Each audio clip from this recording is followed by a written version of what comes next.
Halo, selamat pagi Bapak Ibu. Acara akan segera kita mulai. Assalamualaikum warahmatullahi wabarakatuh. Selamat datang di acara webinar series ke-24 dengan tema Time and Mindset Management, ujian proposal bukan hal menakutkan. Webinar ini diselenggarakan sebagai wadah untuk berbagi pengalaman. Sebelumnya perkenalkan, nama saya Trian Prastili yang akan memandu jalannya acara pada pagi hari ini. Selanjutnya, kita akan langsung memasuki acara inti, yaitu penyampaian materi oleh ketiga narasumber hebat kita. Yang pertama yaitu Ibu Dr. Rini Intansari Melani, MPD. Apakah suara saya sudah terdengar, Ibu? Sudah, Mbak Trian.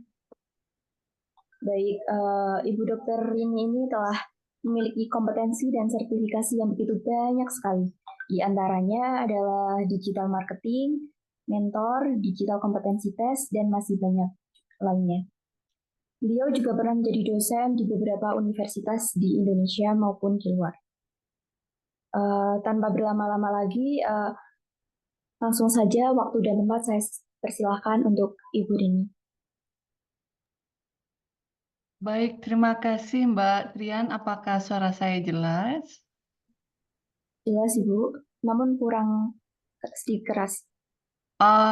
Kalau sekarang bagaimana? Sudah? Sudah cukup. Oke, baik. Berarti harus lebih dekat.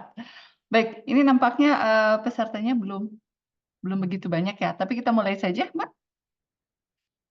Iya, Baik, Ibu. kalau begitu. Bismillahirrahmanirrahim. Assalamualaikum warahmatullahi wabarakatuh. Rabbi shrah li sadri wa yassir li amri. Wahlul 'uqdatam min lisani yafqahu qouli. Selamat pagi dan salam sejahtera bagi kita semua. Di sini saya melihat ada beberapa peserta. Sebelum saya mulai, boleh dong Bapak Ibu di-share pengalamannya. Ini termasuk dari pembicara lain di sini. Saya lihat ada Bu Titi juga, pembicara selanjutnya. Boleh dong di-share pengalamannya waktu dulu ketika menghadapi masa seminar proposal, mungkin sebagai mahasiswa ya, kira-kira apa yang dulu dirasakan oleh Bapak Ibu? Boleh diketik di chat ya. Silakan diketik Bapak Ibu. Apa perasaannya dulu ketika mau menghadapi masa seminar proposal? Ada? Baik, ini nampaknya tidak ada. Kalau begitu saya langsung saja ya mendebarkan, kata Bu Titi ya. Betul, mendebarkan. Rasanya mixed feeling banget ya Bu Titi ya. Rasanya wah dunia setengah mau hancur gitu ya. Apalagi kalau misalkan seandainya pas dijadwalkan, kok namanya ini terkenal dosennya nih dosen killer gitu ya. Wah itu udahlah ya, pikirannya udah macem-macem ya. Baik, hari ini saya akan coba share pengalaman saya pribadi sebagai mahasiswa dan juga pengalaman sebagai dosen, baik yang membimbing dan juga menguji. Dan izinkan saya mengemasnya dengan judul Winning the Moment, Seni Mengelola Waktu, Mindset, dan Emosi Akademik dalam Menghadapi Ujian Proposal.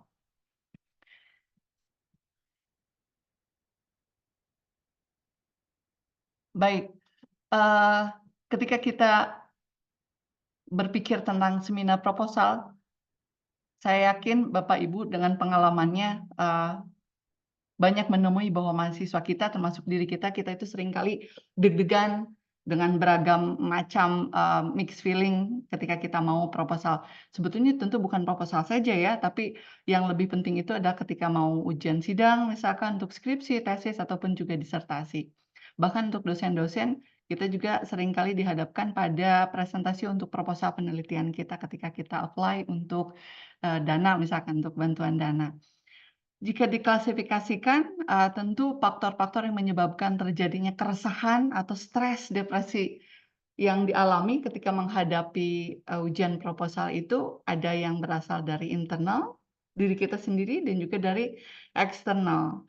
Tapi baik itu internal atau eksternal, sebetulnya kalau misalkan kita teropong lebih jauh, itu ada kaitannya dengan kognisi kita, dengan keadaan psikologis kita, atau hubungan sosial kita, dan bahkan ada yang sifatnya itu institusional.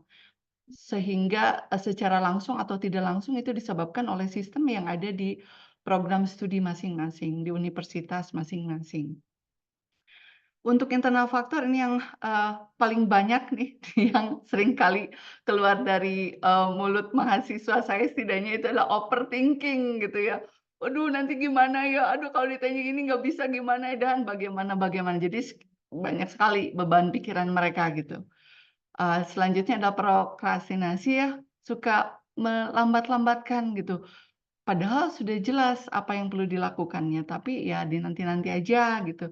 Dan ujung-ujungnya ketika mendekati masa ujian proposal, wah dikebut dan deg-degan karena pada dasarnya mereka nggak siap gitu. Makanya yang selanjutnya adalah kurangnya persiapan. Mereka juga seringkali kalau yang saya identifikasi menyebabkan kecemasan itu adalah kurang informasi. Apalagi ketika zaman-zaman Covid itu, karena mereka tidak hubungan satu sama lain, sehingga kurang sekali informasi yang mereka peroleh dan menyebabkan, banyak sekali kecemasan yang terjadi. Atau kurang percaya diri, atau juga bisa disebabkan oleh learning style.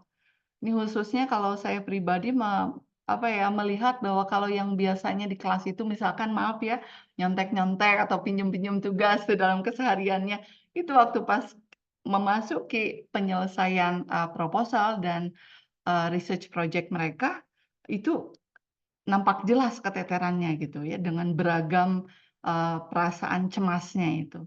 Atau mereka memiliki keyakinan diri yang rendah tentang, apa, self efficacy, "Bisa nggak ya?" Gitu ya. Atau juga lifestyle issues. Tidak dipungkiri, seringkali mahasiswa kita ini, dengan keadaan zaman saat ini, banyak yang tidurnya misalkan sampai malam, atau misalkan pergaulan dan lain-lain yang bagaimanapun juga akan mempengaruhi kehidupan akademik mereka.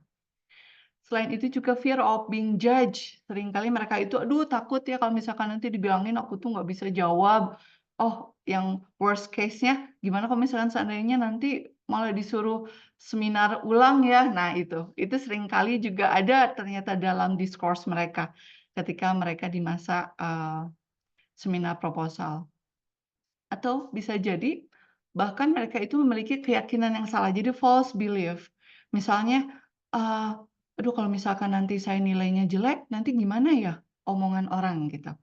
"Aduh kayaknya sih kalau saya mah walaupun belajar atau menyiapkan segimanapun juga tetap aja kayaknya sih akan nggak lulus deh. Saya akan, kemungkinannya saya akan ngulang lagi deh." Nah, itu perasaan-perasaan seperti itu tuh ternyata menyebabkan banyak sekali, faktor yang meningkatkan tingkat stres dan kecemasan mereka dalam menghadapi proposal, seminar proposal. Untuk external faktor, ini salah satunya yang saya identifikasi dari banyak mahasiswa yang saya uji khususnya itu ketika curhatan-curhatan mereka, itu adalah academic support yang tidak cukup dari pembimbingnya gitu, dan juga dari lingkungan. Eee, ada beberapa kasus misalkan karena kesibukan dan lain hal, apalagi kalau misalkan seandainya, seperti double degree sehingga pembimbingnya yang, lainnya itu di luar negeri, komunikasinya lewat email dan sesekali saja misalkan lewat Zoom, online, itu mereka merasakan bahwa academic support-nya ya dirasakan kurang gitu. Atau misalkan yang kesulitan bertemu dengan pembimbingnya itu juga ternyata menyebabkan ketidaksiapan mereka yang ujung-ujungnya menyebabkan mereka itu merasa cemas gitu. Atau friendship issues dan family issues itu, seringkali juga ternyata menyebabkan, mereka tidak fokus, dengan persiapan proposalnya dan ujung-ujungnya ini adalah beberapa hal yang mereka alami dan menyebabkan persepsi mereka tentang seminar proposal itu begitu menakutkan gitu. Yang pertama itu adalah anxiety, kecemasan dari sebelum, ketika, dan bahkan sesudah mereka, melakukan seminar proposal. Yang selanjutnya adalah menurunnya motivasi ya, academic quality decrement. Ada motivasi yang berkurang, bahkan kapasitas juga. Sebetulnya di kelasnya pintar, tapi karena ketegangan, tiba-tiba kok presentasinya gini ya gitu. Jadi kelihatan kapasitas akademiknya itu tidak se-excellent, dia di hari-hari biasanya gitu. Dan otomatis performance-nya juga nampak kurang, kurang kurang baik gitu di mata para penguji. Yang selanjutnya adalah asosial. Nah ini, pernah saya temui di mahasiswa bimbingan saya sendiri. Jadi ketika dia merasa bahwa dia itu, "Aduh saya nggak bisa ini kok, yang lain udah seminar proposal, bahkan udah lulus, kok saya belum juga." Itu ternyata semakin menyebabkan mereka tertutup, secluded gitu. Dan itu menyebabkan dia jadi asosial, dia nggak mau, karena apa, dia nggak pede gitu ketemu dengan orang. Hal yang lain yang disebabkan oleh kecemasan juga adanya somatic symptoms. Misalnya kayak pusing gitu ya, saya kira kita semua sebagai mahasiswa dulu, aduh kok tiba-tiba migrain gitu ya. Sehingga temannya itu adalah selalu fresh care gitu ya, dengan obat sakit kepala itu pernah saya alami sendiri gitu ya. Kita ngerasa lemah gitu ya. Atau dalam, kasus-kasus misalkan ketika disertasi kalau saya boleh jujur itu kayak, kok deg-degan gini ya, kayak yang kok deg-degannya nggak berhenti-berhenti gitu ya. Padahal ini, kita kita nama kita belum dipanggil, tapi dalam masa-masa penantian, nama kita mau dipanggil ke depan itu yang kita rasakan gitu ya. Tiba-tiba napas kok jadi rasanya pendek, malamnya nggak bisa tidur gitu ya. Eee, Kadang kita ngerasa kok badan sakit-sakit semua dan banyak sekali hal yang sifatnya somatic symptom yang ujung-ujungnya dirasakan oleh banyak mahasiswa termasuk kita sebagai mahasiswa dulu. Yang selanjutnya adalah mental health problems ya. Itu biasanya yaitu depresi, kecemasan, stres gitu ya. Karena, misalnya baru berpikir atau kemudian melihat wajah penguji aja udah langsung, wah, udah rasanya tersedot jiwa raga gitu ya.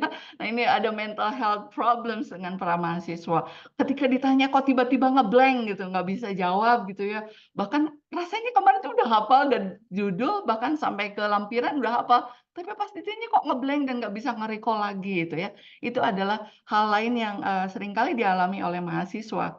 Selanjutnya ada physical health issues, otomatis dan ada beberapa yang kita lihat dari media massa juga ujung-ujungnya mereka, minum ataupun juga pakai drugs gitu, biar melek katanya gitu, untuk siap-siap ujian. Nah, itu sebetulnya merupakan issues yang, disebabkan oleh, persepsi yang salah tentang seminar proposal itu gitu ya. Itu yang worst case-nya, bahkan itu bisa menyebabkan mereka drop out dan beberapa kasus itu yang kita dengar ada yang suicide. Kalau di kampus saya alhamdulillah nggak ada, tapi di beberapa kampus, yang lain itu ternyata ada yang bahkan apa, ujian skripsinya itu belum sidang, ini baru proposal aja mereka sudah sampai ke suicide gitu. Nah, ini jadi sangat mengkhawatirkan. Nah, untuk itu dalam kesempatan ini izinkan saya, sharing bahwa pada dasarnya ada 3 hal yang harus kita perkenalkan,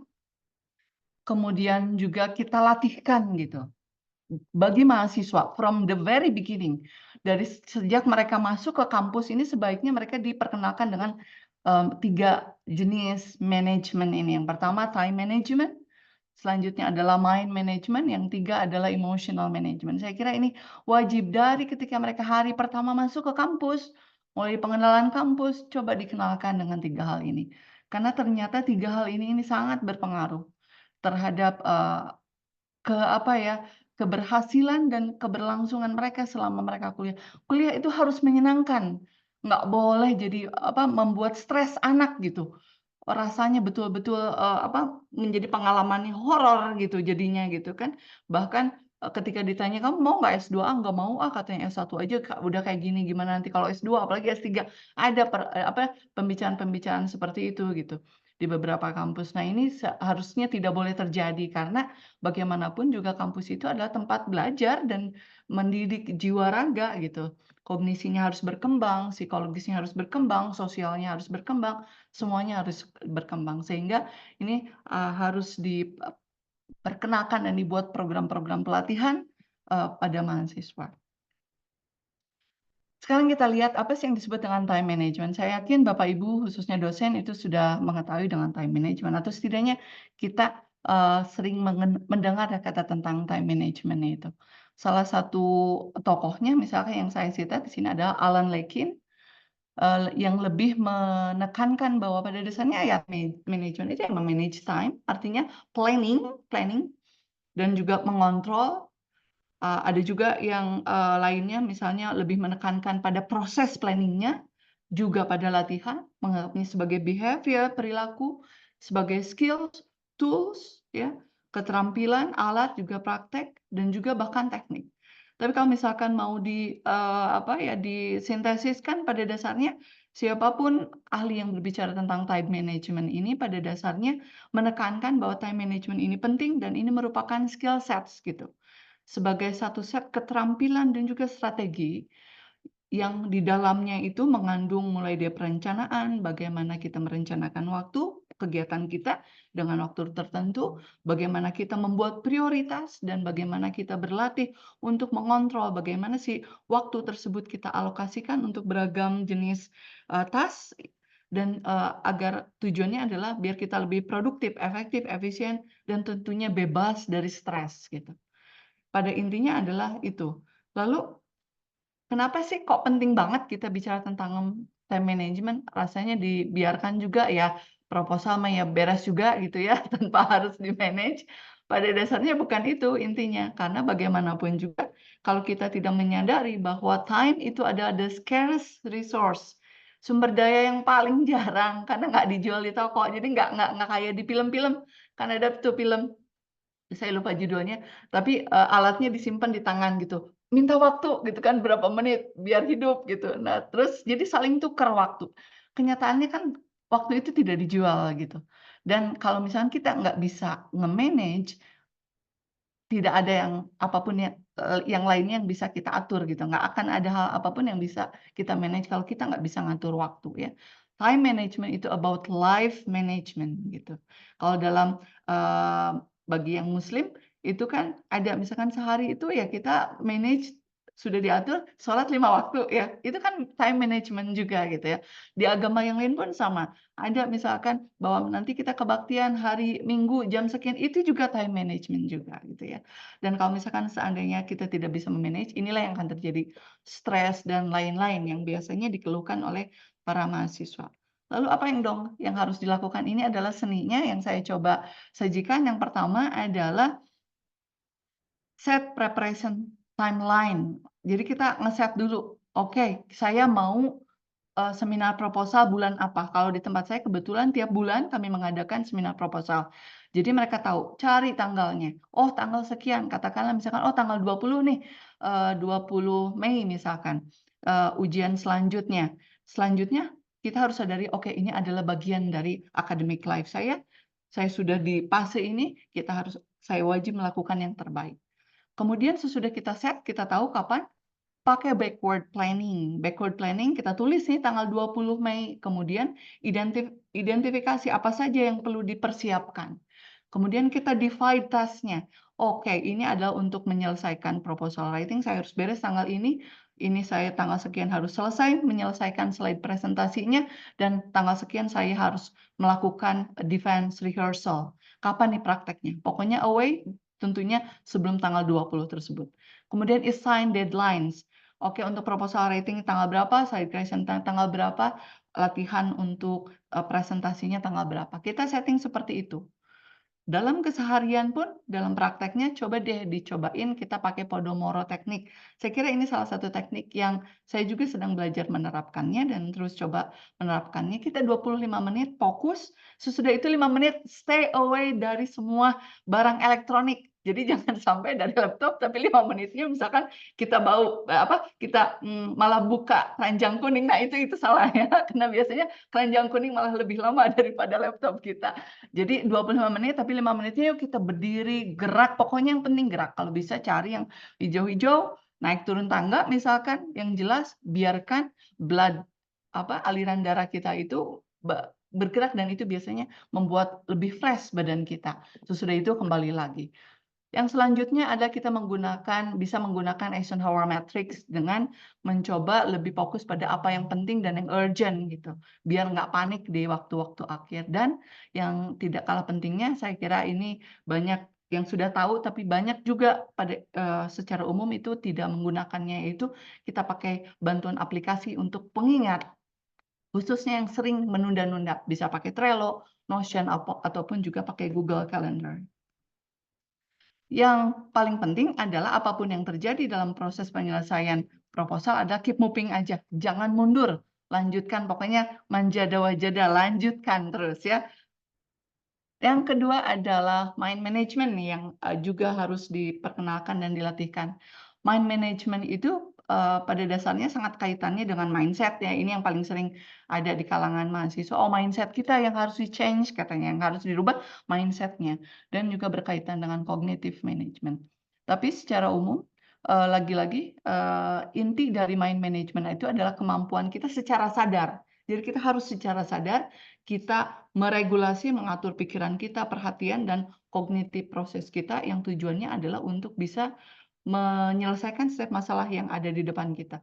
Bahkan bisa juga meregulasi, mengatur perasaan kita dan tentunya kesehatan kita ya. Jadi ini adalah yang kedua, bagaimana kita mengatur mind management, bagaimana kita mengatur pikiran kita. Dan seperti yang disampaikan oleh Kak Davi bahwa time management itu akan mengoptimalkan waktu sebagai sumber daya yang kita miliki. Tapi kalau mind management itu akan mengoptimalkan energi yang kita miliki. Jadi energi kita, psikologi, jiwa, raga, kognitif kita itu akan teroptimalkan kalau kita bisa memanage pikiran kita. Jangan dibiasakan overthinking. Karena the greatest mind control itu adalah control over your mind. Kalau kita bisa mengontrol pikiran kita, insya Allah yang lain-lainnya itu akan terkontrol.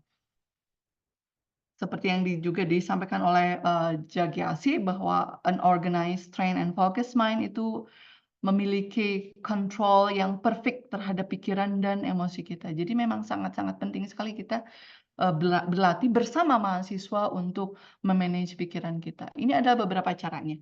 Yang pertama adalah kita harus mengadopsi growth mindset, meyakini bahwa bagaimanapun juga yang namanya kemampuan berpikir itu ya bisa diasah gitu. Dan ini ada beberapa, hal yang bisa dipraktekkan, misalkan kalau misalkan kita biasa, "Ah, saya mah nggak bagus untuk hal ini," kita katakan bahwa, "Tunggu, saya bagus dalam hal ini, yang saya perlukan adalah latihan." Gitu. Jadi kita selalu switch yang negatif-negatif, tapi harus secara sadar. Diawali dengan, "Oh, kok saya mikirnya kayak gini ya?" Langsung segera switch ke afirmasi yang positif. Buat yang, kebalikannya buat yang positif. Dan itu harus dipraktekkan, hal tersebut.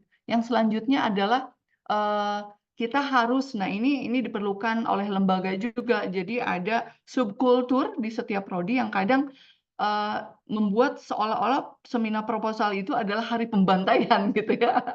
Nah ini tidak boleh ya, tapi harus dibuat bagaimanapun juga bahwa yang namanya seminar proposal itu ya hanya input making session, bukan ujian loh. Ini adalah input making session untuk mempersiapkan mereka agar projeknya itu on the track gitu, sehingga nanti skripsinya, tesisnya, atau disertasinya itu betul-betul bagus dari kualitas dan juga dari waktu pun juga tidak sampai nyebrang ke waktu, di luar akademik yang menyebabkan mereka terancam DO gitu. Jadi harus dibuat bagaimana caranya sempro itu harus jadi input making. Visualize, divisualisasikan bahwa saya mampu melakukan presentasi yang sukses. Gunakan kata-kata ya. Suara sendiri untuk menghipnotis diri sendiri bahwa saya bisa gitu. Dan ini hanya bisa berhasil kalau kita melakukan rehearsal, latihan lagi dan lagi. Pokoknya in any case, bahkan the worst case kita harus terus berusaha, melatih pikiran kita untuk terus positif dan nanti insya Allah akan terbiasa positif. Walaupun up and down, tapi kebiasaan itu akan membuat kita lebih lebih ringan hidupnya gitu ya. Yang ketiga adalah emotional management. Aristoteles away sebelum Century itu sudah mengatakan bahwa kalau misalkan kita tidak mendidik eee, hati kita, jadi kalau cuma mendidik pikiran kita pinter doang, tapi misalkan hatinya itu katakanlah sisi afeksinya itu kurang, maka bisa dikatakan bahwa itu adalah bukan pendidikan. Karena sebuah pendidikan yang sukses itu bisa terjadi kalau misalkan hatinya, emosinya juga di-manage gitu ya, dididik. Nah, ini adalah gambar dari beragam emotional feelings yang biasanya kita rasakan dan, baik kita sebagai dosen maupun mahasiswa, kita tuh sama gitu. Kita merasakan beragam hal tersebut, dan ini merupakan hal yang paling penting dan sangat berefek pada kehidupan mahasiswa. Emotion is an important driver. Jadi sebagai driver, penggerak perilaku kita, perasaan kita, bahkan pikiran kita, termasuk apa sih yang harus kita lakukan dan bahkan emosi juga akan membentuk personality kita dan akan mempengaruhi hubungan social relationship kita, interpersonal relationship kita dengan orang di luar diri kita. Ini makanya emotional, management atau manajemen kolbu gitu ya, ESQ ini sangat-sangat penting gitu dan menjadi paket yang saling berhubungan tiga-tiganya antara time management, mind management, dengan emotional management. Ini ketiganya sangat mempengaruhi kesuksesan kehidupan kita baik dalam akademik maupun juga non akademik.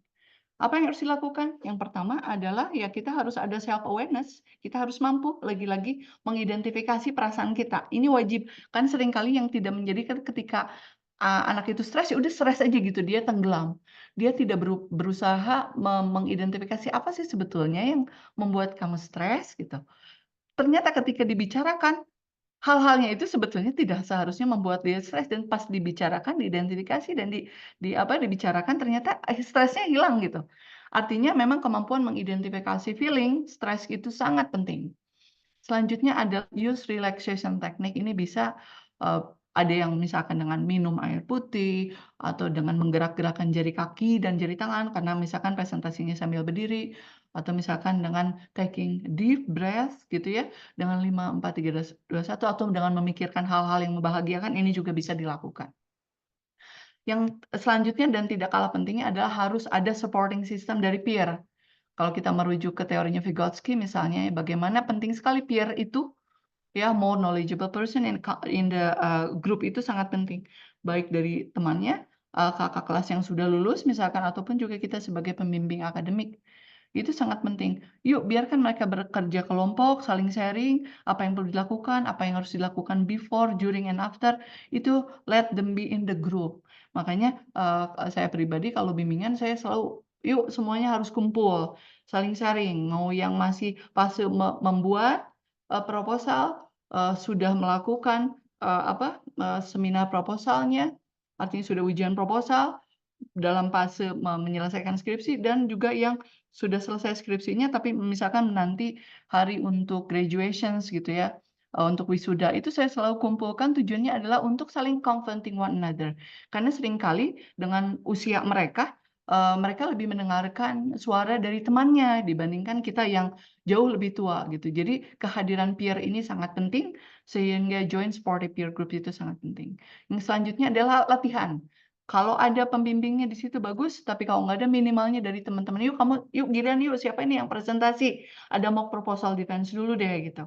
Yang the last but not least itu berdoa harus meningkatkan kedekatan dengan, Tuhan ya, dengan Allah Subhanahu wa taala ya, karena bagaimanapun juga yang bisa menenangkan hati itu adalah pemilik jiwa raga hidup dunia akhirat kita, yaitu, eee, Tuhan Yang Maha Esa.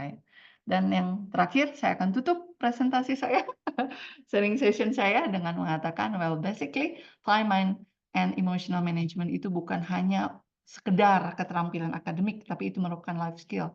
Sehingga sadari bahwa ujian proposal itu hanya ujian kecil aja ya, hanya ada di semester tertentu, dan itu akan menjadi life history kita. Jadi enjoy aja, ya rayakan, syukuri gitu ya, dijalani dengan penuh rasa bahagia, nggak perlu, tegang, tegang wajar, tapi jangan sampai tenggelam dalam ketegangan dan do your best, be the best version of you, dan jadikan proposalmu menjadi kisah indah yang akan dikenang sepanjang hidup.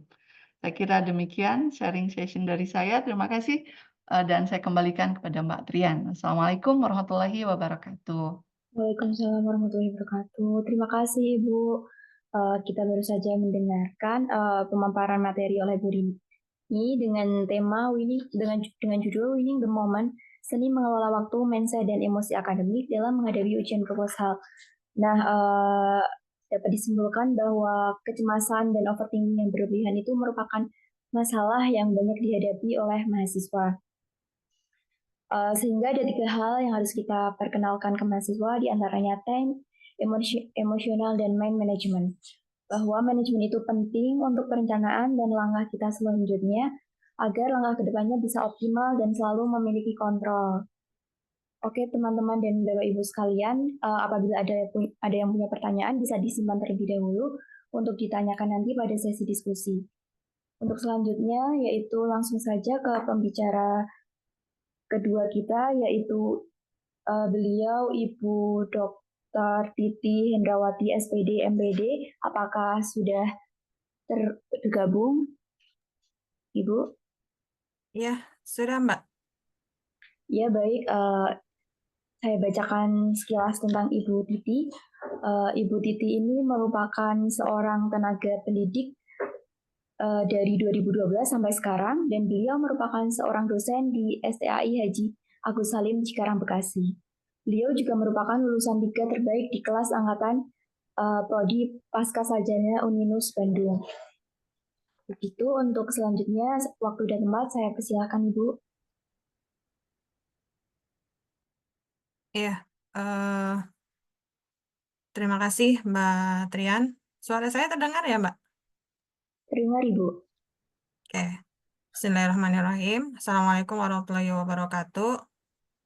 Waalaikumsalam. Alhamdulillah wassalatu wassalamu ala Rasulillah la haula wala quwata illa billahil aliyil azim. Rabbi shrah li sadri wa yassir li amri wahlul 'uqdatam min lisani yafqahu qawli. Semangat pagi untuk semuanya. Terima kasih kepada Mbak Trian sebagai moderator di siang ya. Ini udah siang ya. Di siang hari ini dan yang terhormat kepada Ketua Yayasan Meira Visi Persada yakni Ibu Meda Rahmawati MM MH PSD. Terima kasih atas kesempatan yang telah diberikan kepada saya. Jujur ini kali pertama saya menyampaikan materi di sesi webinar dan alhamdulillah bisa berkolaborasi dengan kedua narasumber yang hebat ya. eh, yang sudah kita simak bersama. Yang pertama yaitu Ibu Dr. Rini Intan Sari Melani MPD. Salam hormat Bu Dokter. Salam kenal juga Salam kenal dari juga Bu saya. Titi. Iya, saya Titi Hendrawati. Eh, Kebetulan saya dari STAI Haji Agus Salim, Cikarang, Bekasi. Kampus kecil Bu Dokter di Cikarang. Semoga Iya, nanti bisa ketemu ya Bu. amin amin. Iya, mohon izin untuk sharing eh, pengetahuan juga ya, dari perspektif yang berbeda mungkin. Sebetulnya yang sudah disampaikan oleh Bu Dokter Rini itu udah luar biasa ya. Itu buat saya juga insight banget Bu Dokter. Jadi sebagai dosen baru ya alhamdulillah jujur ini saya belajar banget ini. Jadi kesempatan ini memang saya mencoba memberanikan diri terkait untuk mengisi menjadi narasumber salah satunya di webinar ini dan alhamdulillah Merah Visi Persada mengakomodir untuk kita yang mungkin mau mencoba apa ya upgrade skill lagi ya Bu Dokter ya. Kalau untuk Bu Dokter ini hal sudah biasa tapi jujur untuk saya pribadi ini kali pertama di webinar mengisi. Ya, mohon izin share screen ya Mbak Trian. Iya. eh Dari yang sudah disampaikan oleh Bu Dokter ini tadi itu sudah sangat banyak hal yang dengan waktu 25 menit betul-betul disampaikan sat-sat cuman berbobot banget gitu ya. Nah, kalau untuk saya sendiri ini dari tema yang sudah disampaikan saya mengambil judul Mindset Juara Waktu Terkelola Strategi Ampuh Hadapi Ujian Proposal. Nah, ini tadi sudah disebutkan, makanya untuk Bu Dokter ini yang sudah melalang buana ke berbagai benua, saya dosen baru Bu Dokter. Jadi memang harus banyak sharing informasi juga terkait hal-hal yang memang bisa untuk menambah pengetahuan. Jadi ini salah satunya. Nah, ini materi yang akan coba saya sampaikan terkait mindset juara waktu terkelola dan strategi ampuh hadapi ujian proposal. Eh, nah, ini yang kita ketahui ya, seperti yang tadi sudah disampaikan oleh Bu Dokter ini, ujian proposal itu awalnya ditanyakan bagaimana pengalaman terkait dengan ujian proposal, dan itu memang menjadi eh, apa ya ingatan sepanjang kehidupan mungkin ya. Jadi selama menempuh ke apa pendidikan itu ini memang salah satu hal yang eh, apa bisa menjadikan apa ya mahasiswa itu benar-benar merasakan tadi itu udah dipaparkan gitu. Jadi ada hal yang memang menjadi salah satu penyebab mahasiswa menghilang gitu.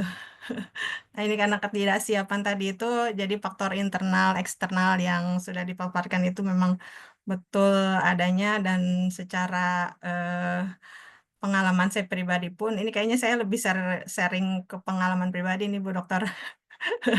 Ya, kalau untuk insight dari knowledge-nya itu tadi dipaparkan udah sangat luar biasa.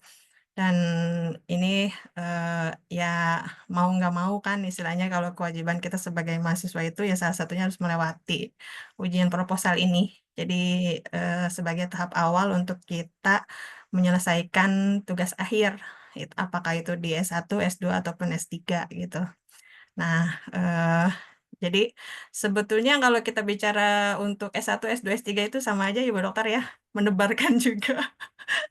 Mau S1, apalagi S1 kan, kalau kita yang sudah mulai terbiasa dengan kata ujian proposal itu, ya sangat dimaklumi bahwasannya ketika mahasiswa S1, wah ujian proposal nih harus apa, kayaknya udah bingung duluan itu, ya itu dirasain juga gitu. Jadi pengalaman itu eh, kalau dibilang ketika kita memutuskan untuk lanjut S2 dan S3 itu akan menjadi pengalaman yang sudah agak terbiasa gitu, walaupun sisi mendebarkan humanisnya itu masih ada.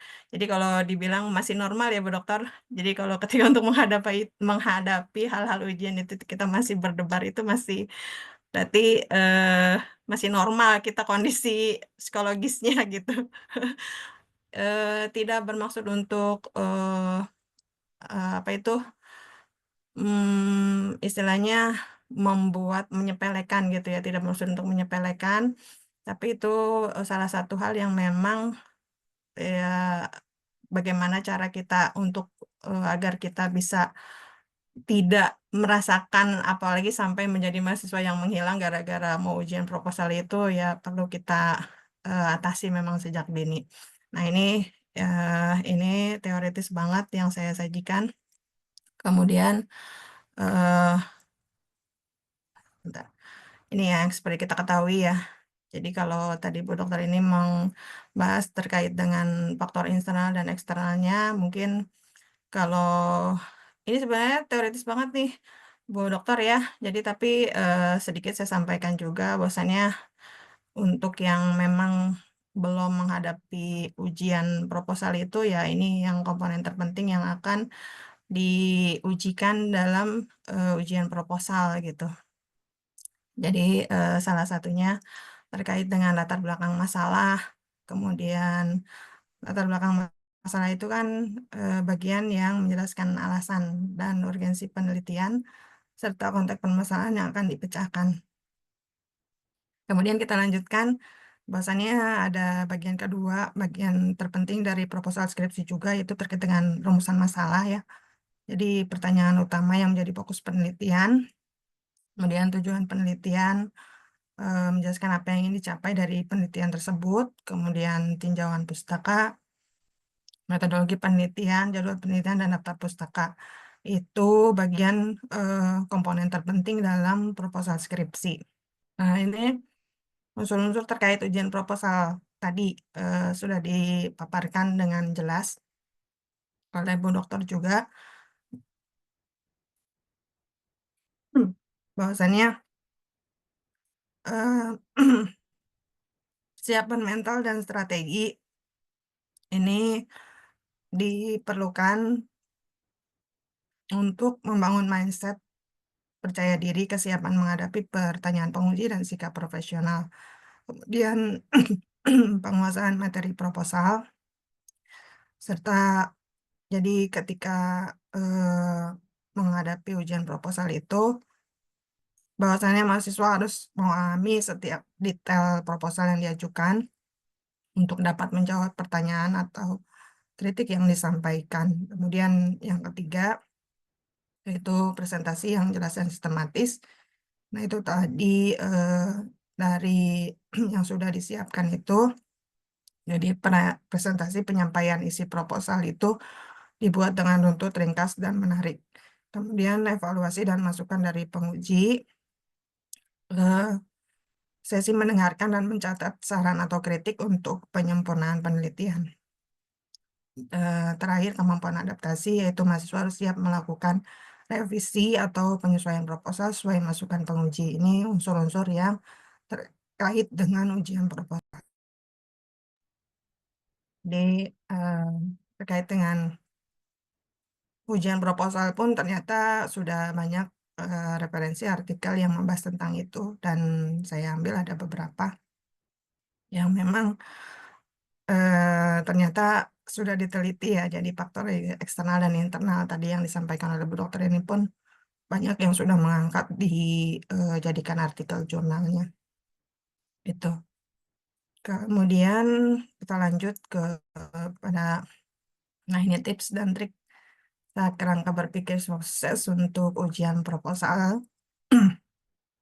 Jadi tadi ada 3 poin yang akan kita bahas ya.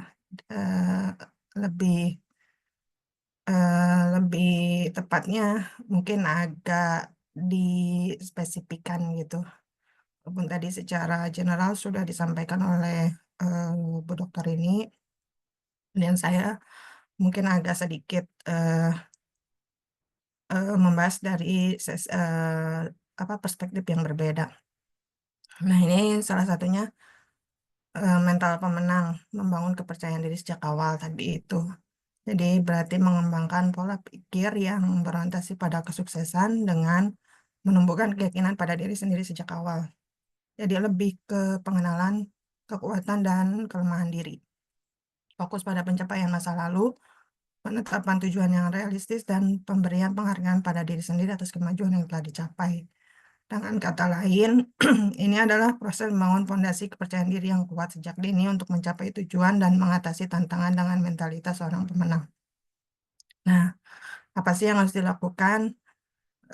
Ada 4 bagian, yaitu mengidentifikasi kekuatan dan kelemahan, fokus pada pencapaian sebelumnya, menetapkan tujuan yang realistis dan terukur, dan memberikan penghargaan pada diri sendiri atas setiap kemajuan yang dicapai. Nah, kemudian ini, jadi kita coba bahas lebih mendalam kenapa sih identifikasi kekuatan dan kelemahan ini menjadi hal yang penting gitu. Jadi mengetahui kekuatan dan kelemahan diri adalah langkah awal membangun kepercayaan diri yang sehat, dan ini juga akan membantu memahami area mana mahasiswa itu menyadari itu mana yang dikuasai dan mana yang perlu diperbaiki atau dikembangkan. Nah, cara melakukannya ini saya sudah menuliskan. Jadi bisa membuat daftar kemampuan, kemudian jujur pada diri sendiri. Kita tuh sebenarnya ada di posisi yang mana kekuatan jadi kelemahan atau kelebihan dari diri kita itu apa gitu. Kalau kelemahannya itu yang membuat kurang percaya dirinya itu seperti apa. Nah, itu coba jujur pada diri sendiri, kemudian minta masukan dari orang lain yang dipercaya. Biasanya kan teman ya, itu kalau usia mahasiswa itu lebih ke lebih menerima masukan dari temannya gitu, atau sahabat, atau bisa juga dari keluarga untuk mendapatkan perspektif objektif. Setelah mengetahui kelemahan, rencanakan langkah konkret untuk memperbaiki. Fokusnya itu kan yang seperti yang kita ketahui bahwasannya manusia itu tidak ada yang sempurna ya. Jadi, nah kita fokus ke kelebihan kita, jangan sampai kelemahan tersebut menjadi penghambat utama untuk kita melakukan sesuatu. Nah, manfaatnya itu ini, fokus pada kekuatan, memperkuat rasa percaya diri, dan mengantisipasi memperbaiki kelemahan, mengurangi ketidakpastian dan kecemasan tadi itu. Jadi minimal kalau kita mengetahui self efficacy ya itu dari diri kita, kita tuh minimal kecemasan itu tidak terlalu berlebihan. Dan yang kedua itu fokus pada pencapaian sebelumnya. Artinya setiap orang itu pasti selama perjalanan kehidupan itu ya minimal itu sebelum jadi mahasiswa kan jadi siswa gitu. Nah, hal apa yang bisa membuat misal contoh kecilnya kan naik kelas gitu kan. Contoh kecilnya ketika naik kelas dengan nilai yang cukup memuaskan, itu apa yang dilakukan. Nah, itu fokus pada pencapaian. Jadi bisa nggak sih dengan langkah yang sama kemarin, terus kita kaitkan dengan ujian proposal yang akan kita hadapi. Itu jadi mengingat kembali keberhasilan yang sudah diraih menjadi sumber motivasi dan bukti nyata bahwa para mahasiswa itu mampu mencapai sesuatu dan memperkuat keyakinan bahwa mahasiswa tersebut bisa mencapai kesuksesan lagi. Nah, cara melakukannya itu catat dan refleksikan pencapaian penting dalam hidup, baik besar ataupun kecil. Diingat-ingat lagi hal apa sih yang sudah membuat kita itu, yang sudah kita capai dari hal yang terkecil. Kemudian ketika kita merasa ada kesulitan itu, apa sih tantangan yang kita lakukan, yang kita tantangan itu kita solusinya seperti apa untuk mengatasi tantangan tersebut. Kemudian gunakan pencapaian ini sebagai bukti kuat bahwa mahasiswa tersebut kompeten dan mampu. Jadi saat merasa ragu atau gugup, ingatkan diri bahwa mahasiswa itu bisa gitu. Jadi kita itu bisa untuk menguatkan mental kita sendiri. Manfaatnya itu untuk membangun mindset positif dan optimis, mengurangi rasa takut gagal karena sudah memiliki rekam jejak sukses. Yaitu yang tadi saya contohkan, kita mau ujian proposal, kalau kita ingat dulu atau di semester-semester sebelumnya yang sudah kita capai kan, kenapa kita bisa naik semester dengan nilai yang sudah memuaskan apa yang kita lakukan, ya berarti itu bisa diterapkan juga untuk prepare menghadapi ujian proposal. Yang berikutnya ini tetapkan tujuan yang realistis dan terukur. Nah, mengapa hal ini menjadi penting? Jadi tujuan yang jelas itu memberikan arah dan fokus yang konkret sehingga mahasiswa tidak merasa terombang-ambing atau frustasi. Kemudian dengan tujuan terukur memungkinkan kita mahasiswa mengevaluasi kemajuan secara objektif. Nah, cara melakukannya bisa menggunakan metode SMART itu specific, measurable, achievable, relevant, time bound untuk menetapkan tujuan. Kemudian mulailah dengan tujuan kecil yang dapat dicapai dalam waktu singkat, lalu tingkatkan secara bertahap. Nah, kemudian pecah tujuan besar menjadi beberapa langkah kecil yang jelas, pantau dan catat pencapaian Anda secara berkala. Manfaatnya memberikan rasa pencapaian secara bertahap yang meningkatkan kepercayaan diri. Jadi dari hal-hal yang eh, kecil kita perhatikan, nah itu ternyata bisa membuat kepercayaan diri kita meningkat. Menghindari kekecewaan akibat tujuan yang terlalu tinggi atau tidak realistis. Nah, dari yang menetapkan tujuan yang realistis dan terukur itu, manfaatnya seperti itu.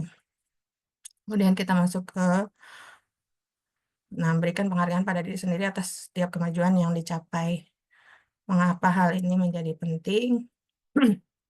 Jadi memberikan reward pada diri sendiri memperkuat motivasi dan kebiasaan positif. Ini juga mengajarkan untuk menghargai proses bukan hanya hasil akhir. Dan saya pribadi pun, nah ini kalau berbicara tentang pengalaman, untuk hal ini bisa dijadikan sebagai apresiasi untuk diri sendiri. Jadi saya pribadi pun mencoba belajar dari hal-hal terkecil untuk meningkatkan kompetensi diri. Yang saya bilang tadi, ya mohon izin Bu Dokter ini dan Bu Dokter Mitra ya, saya termasuk dosen yang baru. Mudah-mudahan dari hal-hal yang seperti ini tuh bisa menguatkan mental lagi sebagai dosen yang notabene memang harus menghadapi mahasiswa yang beragam. Jadi dengan pengalaman yang seperti ini, salah satu hal yang langkah konkret untuk mencoba mengupgrade skill pribadi. Nah, ini cara melakukannya, rayakan setiap kemajuan. Nah, jadi bukan merayakan dalam bentuk yang sangat apa ya? Ya bilang alhamdulillah terus apa untuk diri sendiri pun oh ya Allah ternyata saya bisa. Nah, itu hal-hal seperti itu udah membuat diri kita menjadi merasa menjadi lebih berarti gitu. Nah, ini kan rayakan setiap kemajuan sekecil apapun dengan cara yang Anda sukai. Misalnya tadi yang teknik Podomoro yang Bu Dokter ini ungkapkan. 255 gitu kan. Jadi misalnya istirahat sejenak, makan favorit, atau melakukan aktivitas yang menyenangkan itu salah satu bentuk dari merayakan setiap kemajuan gitu ya. Jadi kalau kita kan ya para dosen udah merupakan rahasia umum, kerjaan nggak cuma satu, ternyata ada banyak. Dalam sehari itu buka tab lebih dari satu itu udah ada hal biasa. Jadi healingnya saya itu malah kalau lagi ngerjain sesuatu yang ini udah bosen pindah ke tab yang berikutnya. Udah bosen lagi pindah lagi. Tapi tetap kita ada target untuk menyelesaikan semua pekerjaan yang memang menjadi tanggung jawab kita. Nah, itu yang kemudian berikutnya buat jurnal penghargaan diri itu bisa dilakukan, kemudian hindari sikap keras terhadap diri sendiri saat menghadapi tambatan. Yang tadi self self talk positif ya. Jadi kita selalu berusaha eh, kita munculkan itu hal-hal yang positif. Di hal-hal yang negatif itu kita hilangin. Itu betul yang tadi sudah disampaikan dan pengalaman pribadi pribadi pun seperti itu. Jadi prinsip apa ya secara pribadi itu yang saya coba tanamkan ke diri sendiri pun orang lain bisa kenapa saya enggak gitu kan. Jadi orang lain bisa saya pun harus bisa. Jadi itu jadi self talk positif untuk diri saya sendiri. Kemudian gunakan penghargaan sebagai bahan bakar untuk terus maju dan menghadapi tantangan berikutnya. Manfaatnya itu kepercayaan diri kita meningkat dan eh, tingkat kekecewaannya itu bisa kita minimalisir. Nah, ini kalau untuk teknik yang kedua itu prioritaskan yang utama. Jadi ada teknik Pareto untuk manajemen waktu, time manajemennya. Nah, ini 80/20. Di sini kalau dipaparkan bahwa teknik Pareto itu prinsip yang dikenal hukum 80/20. Jadi konsep yang berasal dari observasi ekonomi Italia yang menyatakan bahwa sekitar 80% hasil atau output dalam banyak situasi bisa diatribusikan pada sekitar 20% input atau penyebab. Jadi kalau penerapan prinsip Pareto ini membantu individu dan organisasi untuk mengidentifikasi prioritas, mengalokasi sumber dana dengan bijaksana, dan meningkatkan efisiensi serta efektivitas dalam berbagai aspek kehidupan dan bisnis. Hal yang dapat dilakukan ada beberapa langkah yang dilakukan yaitu analisis tugas, yaitu mengidentifikasi 20% tugas yang menghasilkan 80% hasil, kemudian fokus pada tugas yang penting dan delegasikan atau eliminasi sisanya, hindari perfeksionis dan fokus pada penyelesaian tugas dengan efisien, dan kemudian evaluasi efektivitas strategi manajemen waktu secara berkala. Nah, ini seperti hal yang tadi, kenapa hal yang tersebut disebutkan itu menjadi penting. Nah, ini salah satunya ketika memang kita dihadapkan dengan pekerjaan yang bersamaan gitu kan. Kalau emang dalam satu waktu harus diselesaikan, berarti ini kan super tim ya. Jadi bentuknya kita lebih mengandalkan ke super tim. Kalau bisa kita delegasikan tugas kita kepada orang lain, nah itu bisa kita lakukan. Jadi skala prioritas kita selesaikan, dan kalau memang bisa kita bagi dengan yang lain, kenapa enggak gitu. Nah, ini cara melakukannya juga eh, ada beberapa langkah, dan manfaatnya juga eh, bisa meningkatkan produktivitas, pengurangan stres, penggunaan sumber daya yang lebih efisien, kemudian peningkatan kepuasan. Jadi menyelesaikan tugas penting dan melihat hasil yang nyata dapat meningkatkan rasa pencapaian dan kepuasan kerja. Ibu, mohon maaf. Berikutnya, Untuk oh iya, waktunya sudah habis. Mohon maaf. oh iya, baik. Selanjutnya nanti ini bisa di-share untuk Nanti bisa di-share-kan ke PPN, nanti Terima kasih. bisa dibaca dan bisa dipahami. Sebetulnya lebih ke kesimpulannya deh.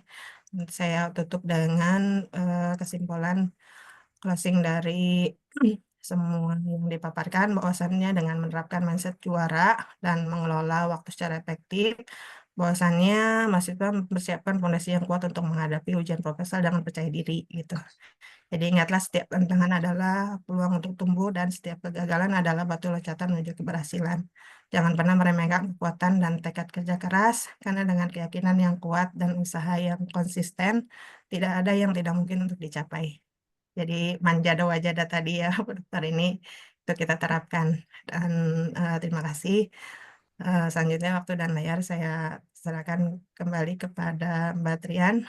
Saya tutup dulu. Assalamualaikum warahmatullahi wabarakatuh. Waalaikumsalam warahmatullahi wabarakatuh. Terima kasih Ibu Titi yang sudah menyampaikan materinya ya, sampai waktunya habis. Mohon maaf. Untuk yang bisa saya ambil itu dari materi yang Ibu sampaikan itu tips dan trik sukses untuk membangun kerangka proposal itu ya Bu. Dengan membangun kepercayaan diri misalnya, kemudian membangun kekuatan, namun tetap mengidentifikasi kelemahan kita dan fokus pada pencapaian sebelumnya. Itu untuk selanjutnya ke pemateri ketiga kita, yaitu Ibu Dr. Mitra Musika Lubis, SPMSI, dengan judul From Panic to Power Session. Sebelumnya, Ibu Mitra, apakah sudah bergabung? Ya, sudah ada Ibu. Saya bacakan sekilas tentang Ibu Mitra. Ibu Mitra ini merupakan seorang dosen pertanian agribisnis di Universitas Medan Area. Ibu Mitra memiliki banyak sekali pengalaman penelitian, diantaranya strategi menumbuh kembangkan petani milenial di Provinsi Sumatera Utara, kemudian ada kajian implementasi Permendagri, dan masih banyak lainnya. Saya izin share screen untuk materi Ibu Mitra. Baik Ibu, apakah sudah terlihat dengan jelas? Baik, terima kasih Mbak Trian selaku moderator. Apa suara saya jelas terdengar dari sana? Terdengar Ibu, namun agak sedikit kurang sedikit. Oh, kurang ya. Baik, apa sekarang sudah jelas? Ampun Ibu. Oke, baik. Bismillahirrahmanirrahim. Assalamualaikum warahmatullahi wabarakatuh. Selamat siang para audiens di webinar kali ini. Yang saya hormati para narasumber yang juga hadir hari ini, Ibu Dr. Rini dan Ibu Dr. Titi tadi yang sudah mendahului pemaparannya. Jadi saya sepertinya ini menyampaikan ya kurang lebih seperti kesimpulan kayaknya ini. Karena semua tadi sudah disampaikan, hampir seluruh yang disampaikan oleh Dr. Titi dan Dr. ini itu ya merupakan bagian juga. Jadi pada intinya memang apa yang disampaikan oleh kedua narasumber sebelumnya itu memang seluruhnya itulah yang menjadi inti daripada topik besar materi kita. Jadi topik saya adalah dari keadaan yang panik, ketakutan itu menjadi sebuah kekuatan. Ya, saya ambil judulnya From Panic to Power. Baik, selanjutnya Mbak. Nah, pertanyaannya kan mengapa kita merasa takut kan seperti itu ya. Jadi saya pikir kenapa muncul ketakutan itu biasanya karena kita tidak tahu gitu ya. Contoh kita tahu kita takut dengan sesuatu yang katakanlah mungkin yang gaib ya karena kita tidak tahu, karena kita kurang informasi. Nah, jadi kalau saya ambil di sini mengapa ujian proposal itu terasa menakutkan? Yang pasti yang pertama karena ketidakpastian dan tekanan waktu, ya, ketidakpastian dan tekanan waktu. Jadi terkadang kita merasa seorang mahasiswa itu ataupun kita sendiri tidak memiliki kendali terhadap proses ujian proposal sehingga menjadi cemas gitu ya. Jadi misalkan ketidakpastian dan tekanan waktu itu misalnya kita jadi nggak ya ujian proposalnya ini. Nah, terutama kalau mahasiswa itu kan harus menghubungi beberapa dosen gitu ya. Nah, ketika harus menghubungi beberapa dosen itu lalu berbenturan antara jadwal satu dosen dengan yang lainnya. Nah, ini kan menimbulkan kecemasan, tekanan waktu. Nah, Ini juga yang kadang-kadang kita ketakutan, seperti beberapa pengalaman mahasiswa itu ya. Nah, bimbingan, terutama mahasiswa bimbingan. Nah, ketika dia tidak menemukan kendala waktu antara satu dosen dengan dosen lainnya, maka dia menjadi cemas dan berharap, dan bahkan ini jangan sampai terjadi ya. Kadang-kadang di antara mahasiswa menggunakan trik, misalnya memastikan jadwal satu dosen itu adalah suatu keputusan bagi dosen-dosen yang lain. Nah, itu kan saya pikir itu juga trik yang digunakan mahasiswa, tapi ini jangan digunakan kembali oleh para mahasiswa yang akan datang seperti itu. Jadi tekanan waktu ini juga kadang memicu mereka untuk menjadi lebih takut. Nah, yang kedua itu kurangnya kepercayaan diri karena merasa belum mampu untuk memahami materi atau topik penelitian.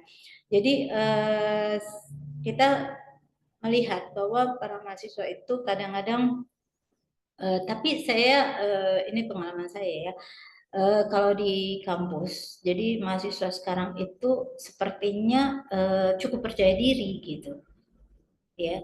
Saya melihat kepercayaan diri para mahasiswa sekarang itu sudah sangat baik kalau menurut saya. Hanya saja mereka seperti ya hadapi sajalah dinding kita masing-masing, nah gitu. Jadi mereka merasa ya udah nantilah itu gitu. Jadi kepercayaan diri sebenarnya tidak lagi hal yang terasa menakutkan bagi mereka, hanya saja mereka mengandalkan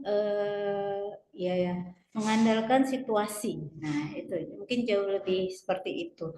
Jadi yang berikutnya adalah ketakutan terhadap pertanyaan di luar dugaan. Nah, kalau ini ya terkadang para mahasiswa itu suka menghubungi kita terlebih dahulu, apa nanti ya Bu yang ditanyakan, seperti itu. Dari proposal saya kira-kira apa yang ditanyakan. Nah, jadi ini sebenarnya ini mengurangi kecemasan ya.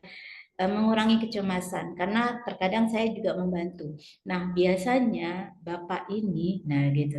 Biasanya Bapak ini nanyanya yang ini. Nah, itu saya membantu untuk mengurangi kecemasan si mahasiswa seperti itu. Jadi ini bisa jadi salah satu solusi untuk yang hal tadi menakutkan. Lalu persepsi negatif terhadap dosen penguji, soal mereka mencari kesalahan. Nah, ini kadang-kadang mindsetnya mahasiswa ya, atau kadang-kadang ya kita sendirilah. Seperti kita yang sudah banyak melalui seminar-seminar proposal. Nah, kita kan kalau tadi seperti kata Ibu Dokter Titi kalau nggak salah overthinking. Nah iya memang itu terjadi, dan overthinking itu justru salah satu pemicu dari ketakutan kita akan ujian proposal ataupun ujian presentasi lainnya. Oke, next. Yang kedua, Mbak. Ya, slide berikutnya.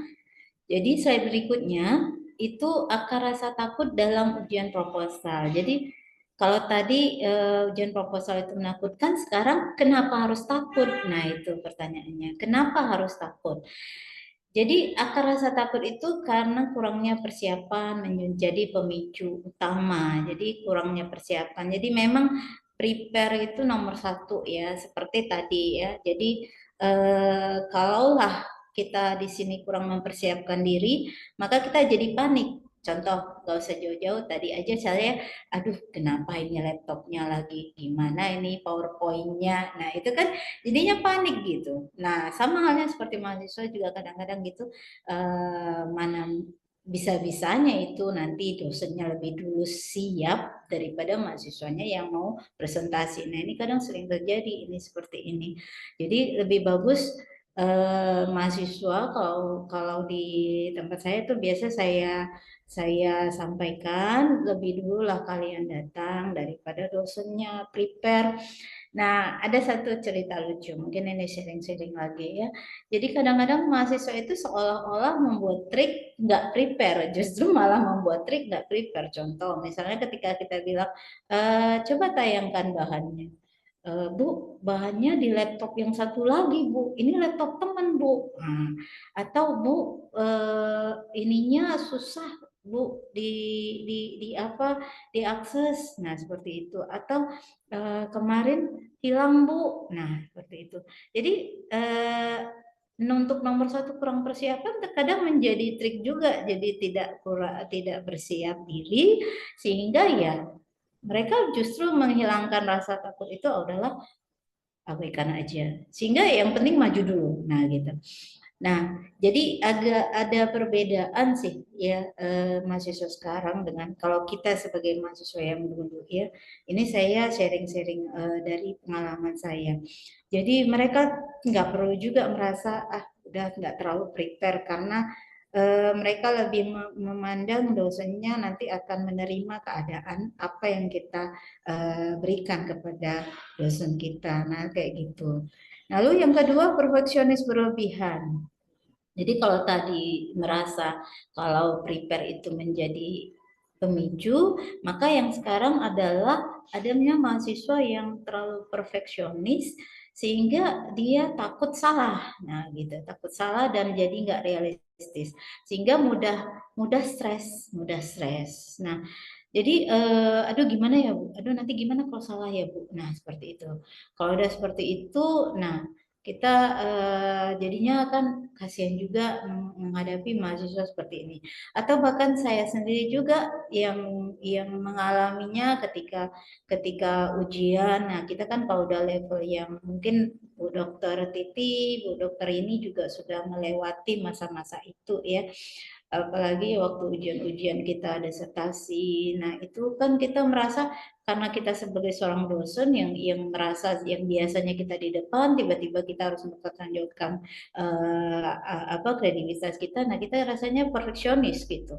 Nah, inilah yang menyebabkan kita jadi stres. Jadi kita nggak tahu apakah ini jadi pemicu juga.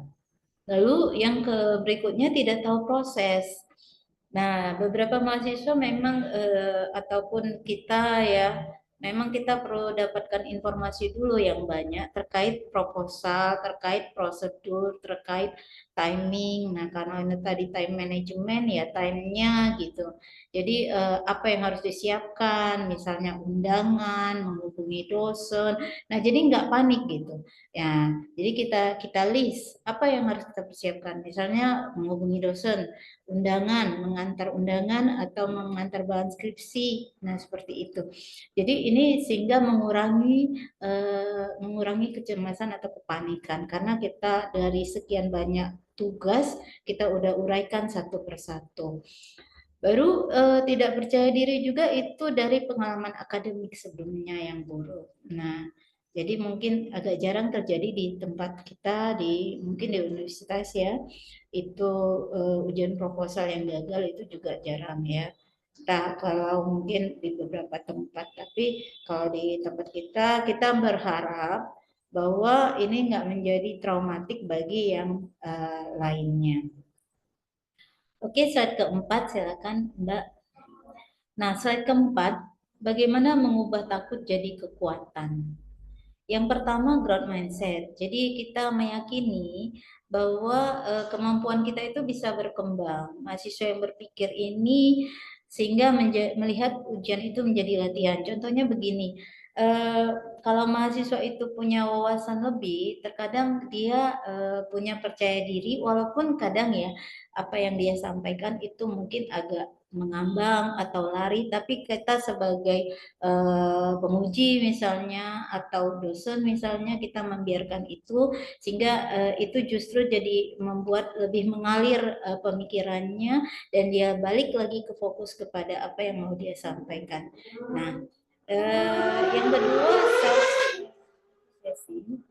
mohon maaf agak ada suara ya. Yang kedua self efficacy yaitu keyakinan bahwa diri sendiri mampu melakukan sesuatu dengan sukses. Nah ya, jadi motivasi ya, semangat diberikan kepada kita, bahkan kepada diri sendiri dulu.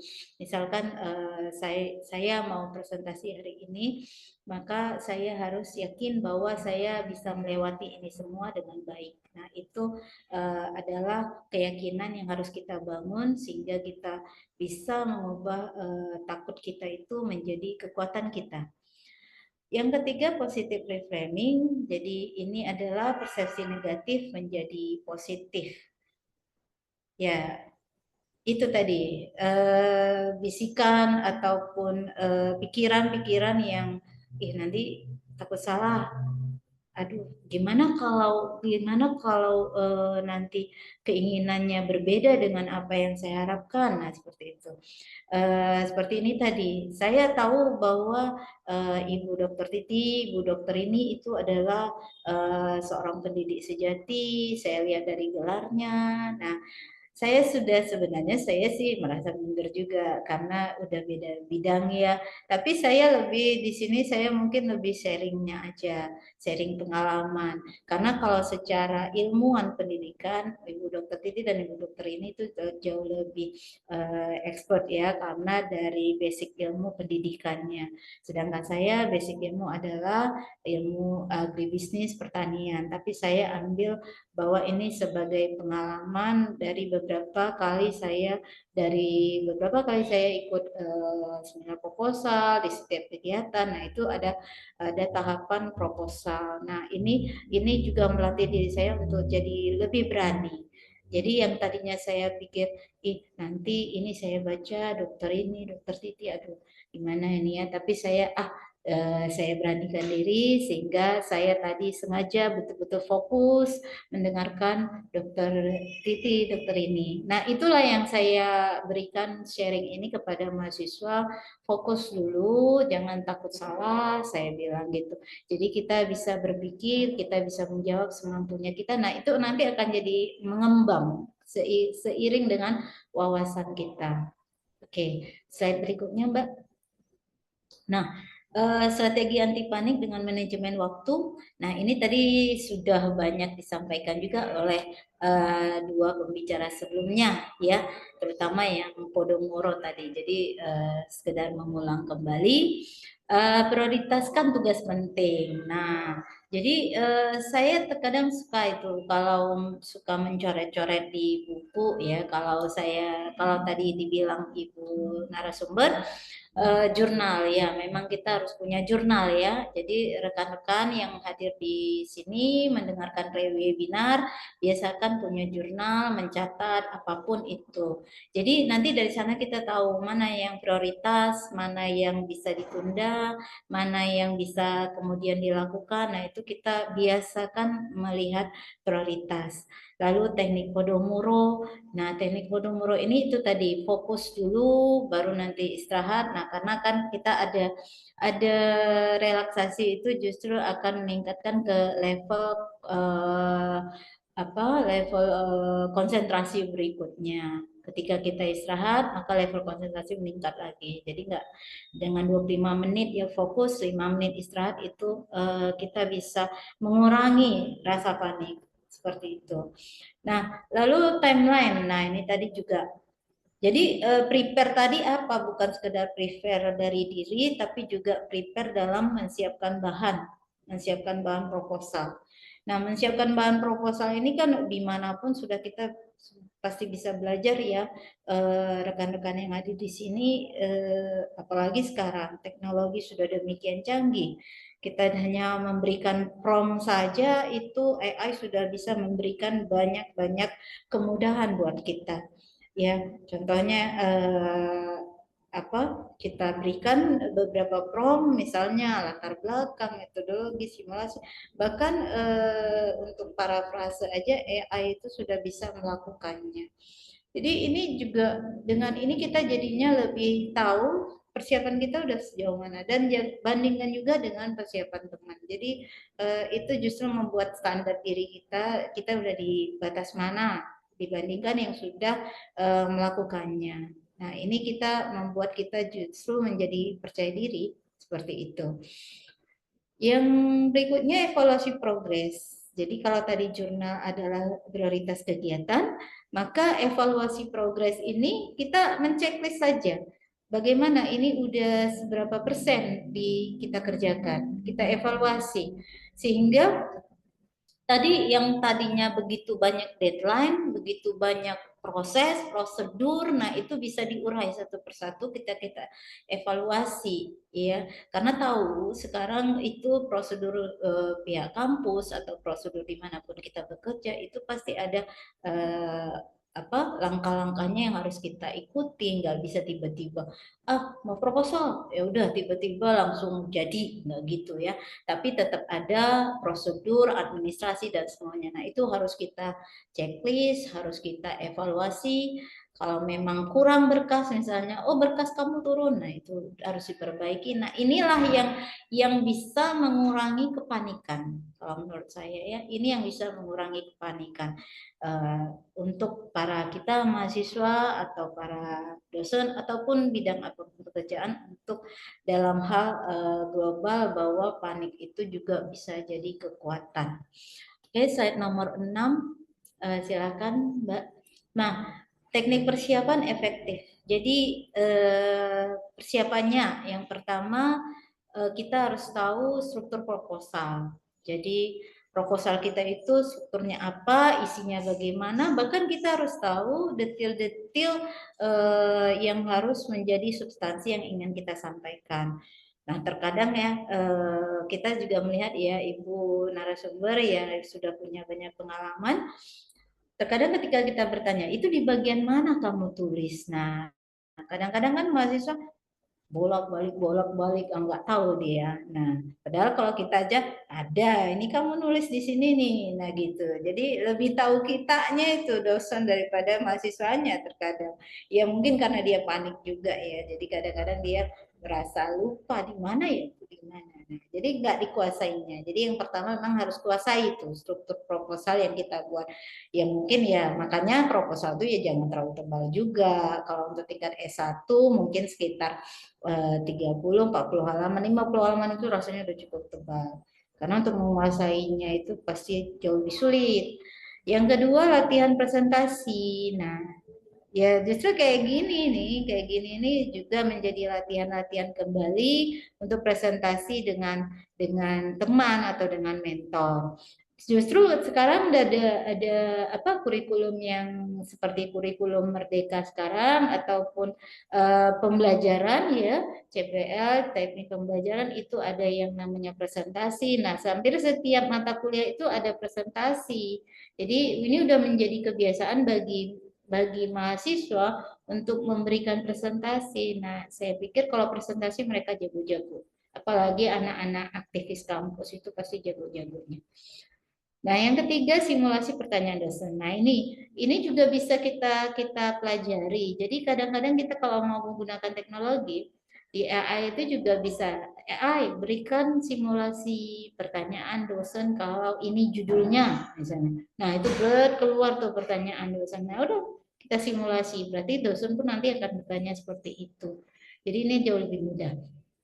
Yang berikutnya menyiapkan mental, afirmasi positif, visualisasi kesuksesan, teknik pernapasan. Nah ini tadi sudah disampaikan. Jadi afirmasi positif, saya berhasil, saya bisa, saya mampu. Nah itu.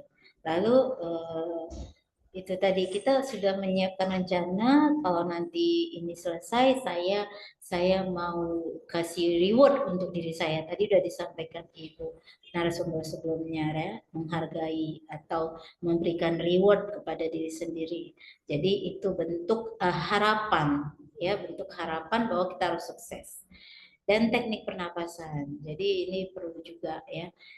Kadang-kadang kan kita bilang ya tarik nafas dulu, tenang dulu, nah seperti itu biar nggak panik.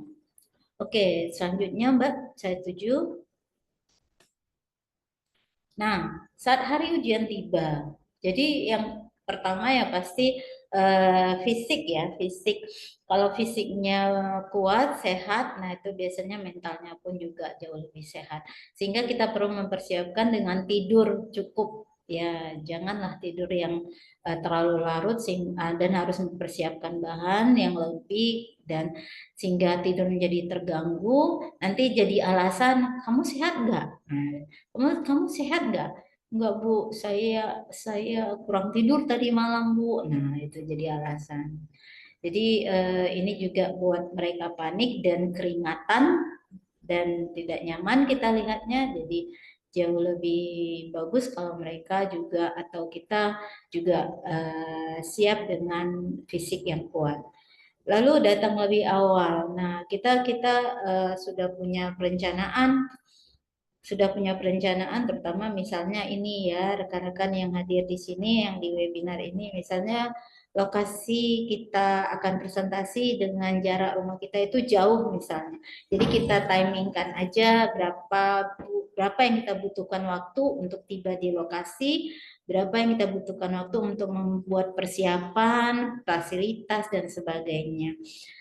Lalu fokus pada isi presentasi. Nah, ini fokusnya ini adalah kita karena sudah punya PowerPoint seperti ini dan kita sudah punya isinya yang kita pernah baca, yang kita kuasai, maka ini kita menjadi lebih fokus. Jadi kita nggak sikit-sikit, contohnya seperti saya, misalnya dalam presentasi saya lihat Mbak Trian aja, mata saya ke Mbak Trian aja gitu. Saya takut, aduh Mbak Trian nanti menilai saya ini. Nah, seperti itu. Jadi padahalnya ini mengganggu konsentrasi kita gitu. Jadi abaikan aja dulu, tapi kita tetap fokus pada isi presentasi. Dan ini lagi-lagi diulangi memang pernapasan dan ketenangan. Jadi ya terkadang terlihat tenang ya, padahal nggak tenang gitu. Tapi ya itu semua teknik tadi ya, teknik pernapasan. Jadi dan saya sering membantu juga para presentasi ya, para mahasiswa yang sedang presentasi untuk bisa menjaga ketenangan ya. Mungkin dari sayanya dulu gitu. Saya dosen yang akan menguji mereka gitu. Dari sayanya dulu saya buat diri saya tenang, nggak tiba-tiba saya menyerang si presentasi, nggak, itu jadi justru nanti jadinya panik si mahasiswa. Jadi saya selaku dosen saya tenang dulu dan saya bantu dia untuk jadi tenang seperti itu, dan saya sedikit mengingatkan kepada mereka untuk ayo tarik nafas dulu, dah kamu gugup ya, nah gitu. Jadi kitanya dulu para dosen atau para penguji untuk lebih tenang sehingga mereka pun menjadi jauh lebih tenang. Oke, set ke-8, Mbak. Dari panik menjadi kekuatan. Nah, ini tadi kita dengan kepanikan yang kita di awal tadi, kita yakinin bahwa ini bukan akhir dari perjuangan, tapi ini awal. Jadi nggak perlu juga kita merasa panik, sehingga kita harus jalani bahwa ini nanti akan ada penyelesaiannya. Walaupun tadi jangan terlalu ekspektasi bahwa ini nanti bisa nilainya bagus, nilai A gitu. Jalani. Nah, sehingga persiapan matang ini menghasilkan rasa percaya diri yang tinggi. Jadi nggak grogi, nggak panik. Jujur aja ya Mbak dan rekan-rekan atau narasumber, ya namanya saya nggak tahu ya, mungkin ini saya saja sharing. Sebanyak pengalaman saya pun saya masih sering juga merasakan grogi dan panik. Tapi itu tadi mungkin bagaimana kita memanage rasa atau memanage emosi itu saja yang bisa mengurangi kegrogian dan kepanikan kita, seperti itu.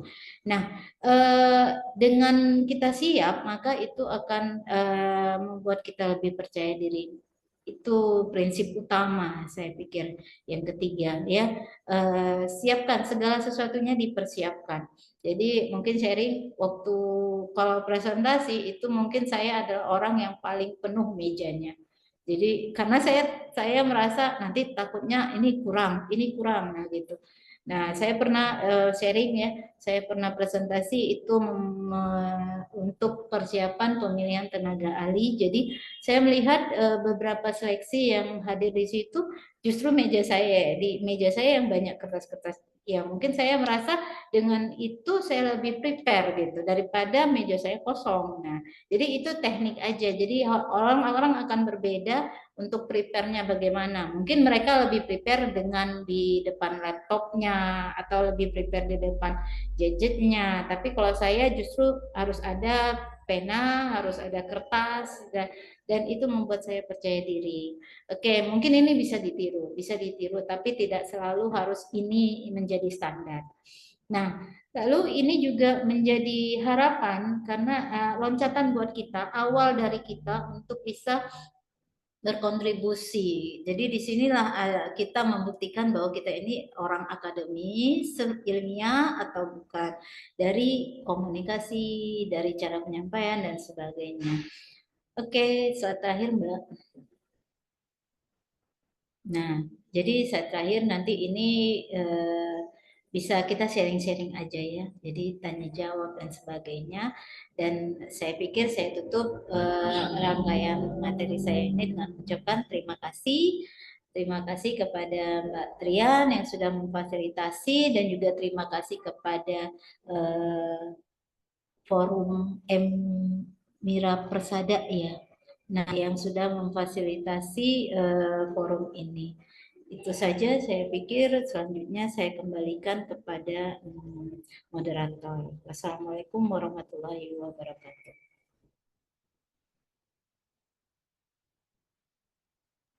Waalaikumsalam warahmatullahi wabarakatuh. Ibu, terima kasih telah menyampaikan materinya. Berdasarkan apa yang saya tangkap ya Ibu, untuk ujian proposal itu menakutkan biasanya karena memang ada tekanan waktu, mungkin juga kurang percaya diri, pikirannya sudah kemana-mana, negatif ke dosennya, negatif ke kemampuan kita sendiri, menyepelekan kemampuan kita. Jadi rasanya waktu mau ujian itu kayak deg-degan gitu ya. Kemudian untuk teknik yang efektif untuk menangkal itu semua itu mungkin dengan menguasai struktur proposalnya, kemudian kita selalu latihan, mungkin bisa latihan di depan teman atau di depan kamera ya Ibu. Kemudian simulasikan dan selalu siapkan mental. Seperti itu. Untuk selanjutnya kita bisa ke sesi tanya jawab ya Ibu. Ke sesi diskusi. Untuk pertanyaannya saya coba bacakan ya Ibu.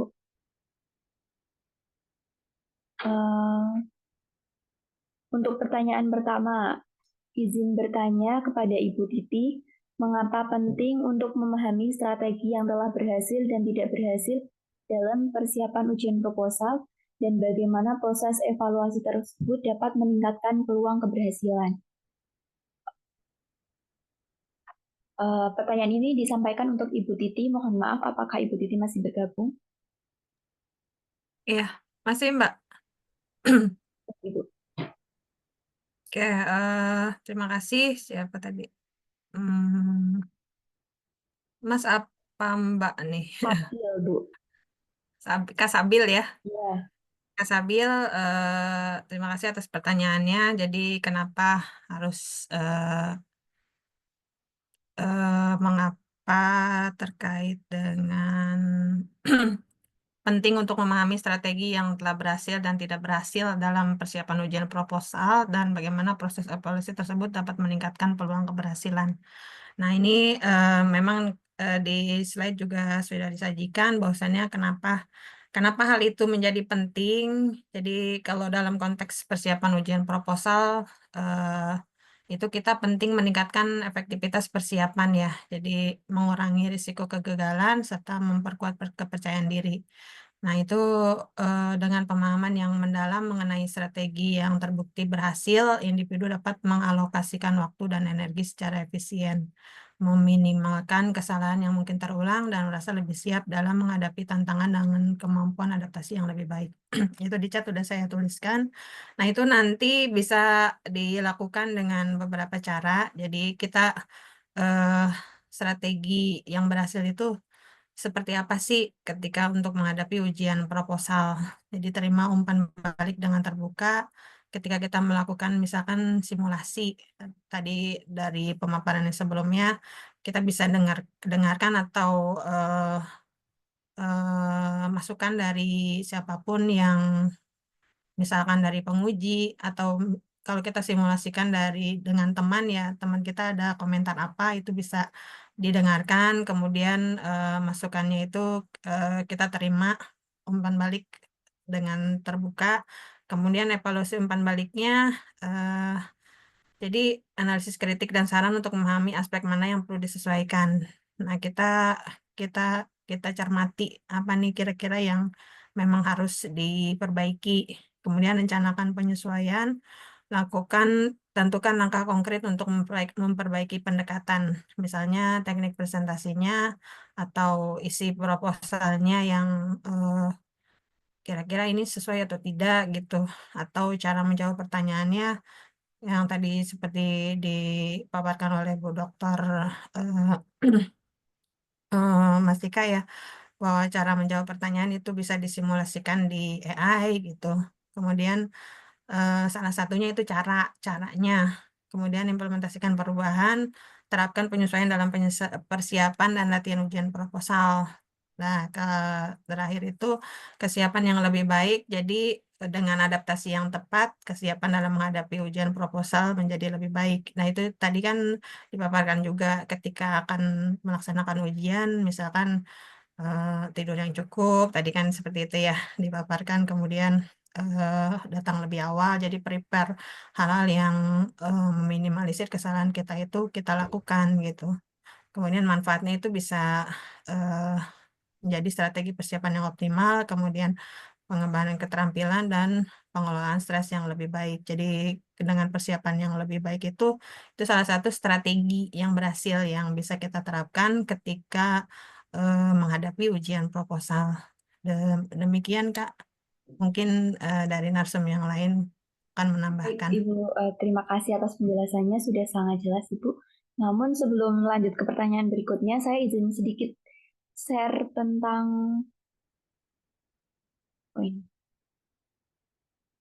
saya izin promosi mengenai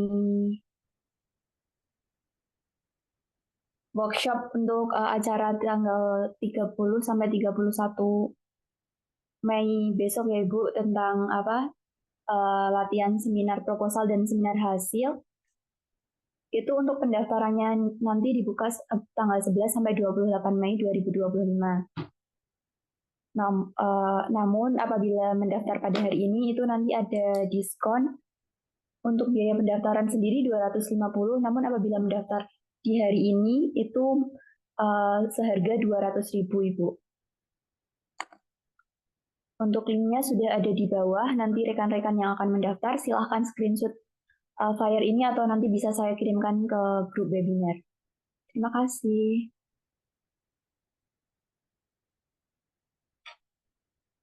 Baik, saya lanjut ke pertanyaan berikutnya.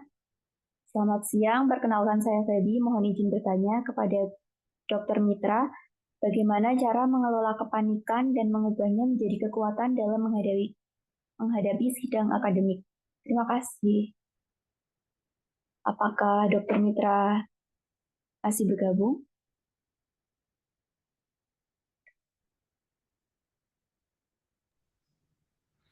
Baik, terima kasih Mbak Trian, moderator ya.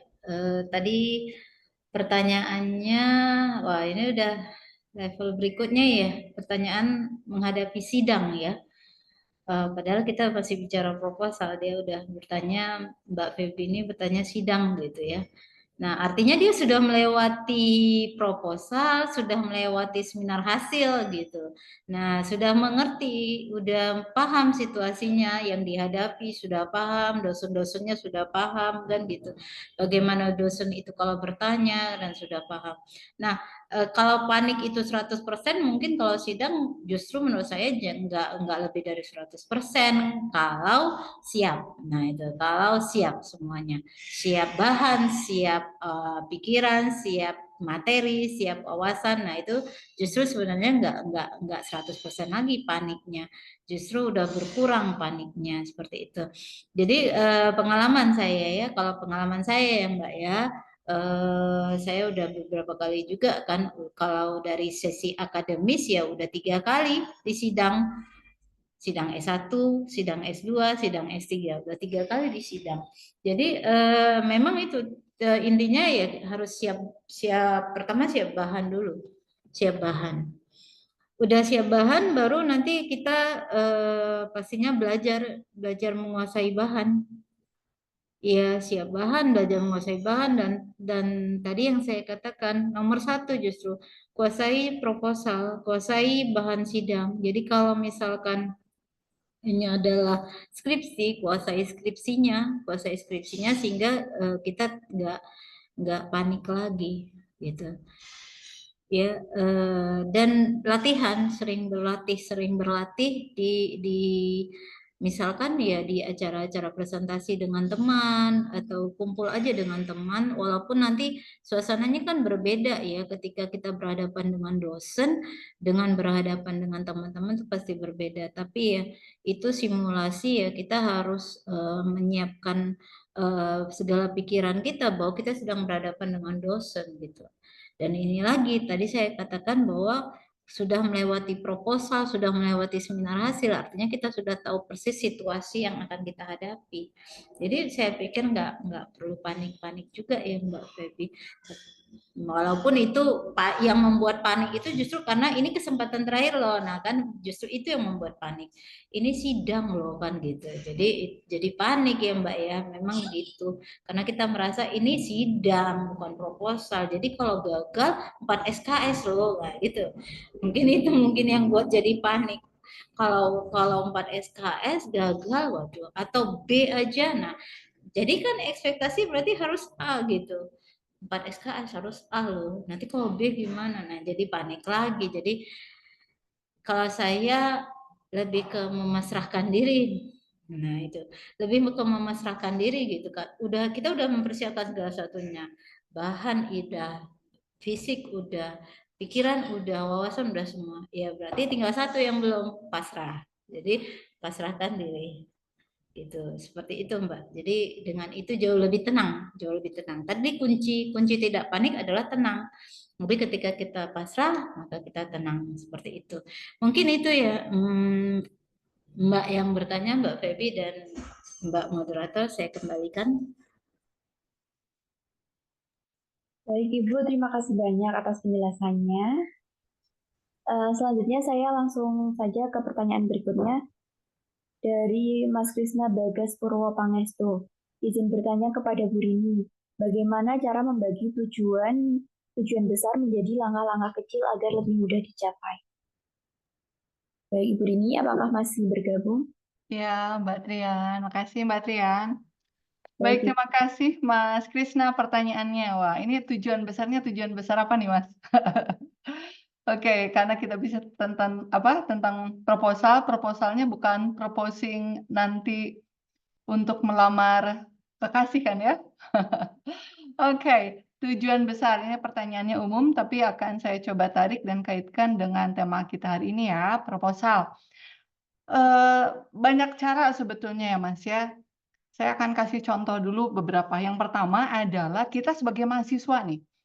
Saya akan kasih contoh di tempat saya. Setiap mahasiswa untuk membuat proposal itu pertama ada buku panduan penulisan karya ilmiah. Ya, jadi siapkan dulu proposalnya, baca panduannya, lihat apa saja yang diperlukan.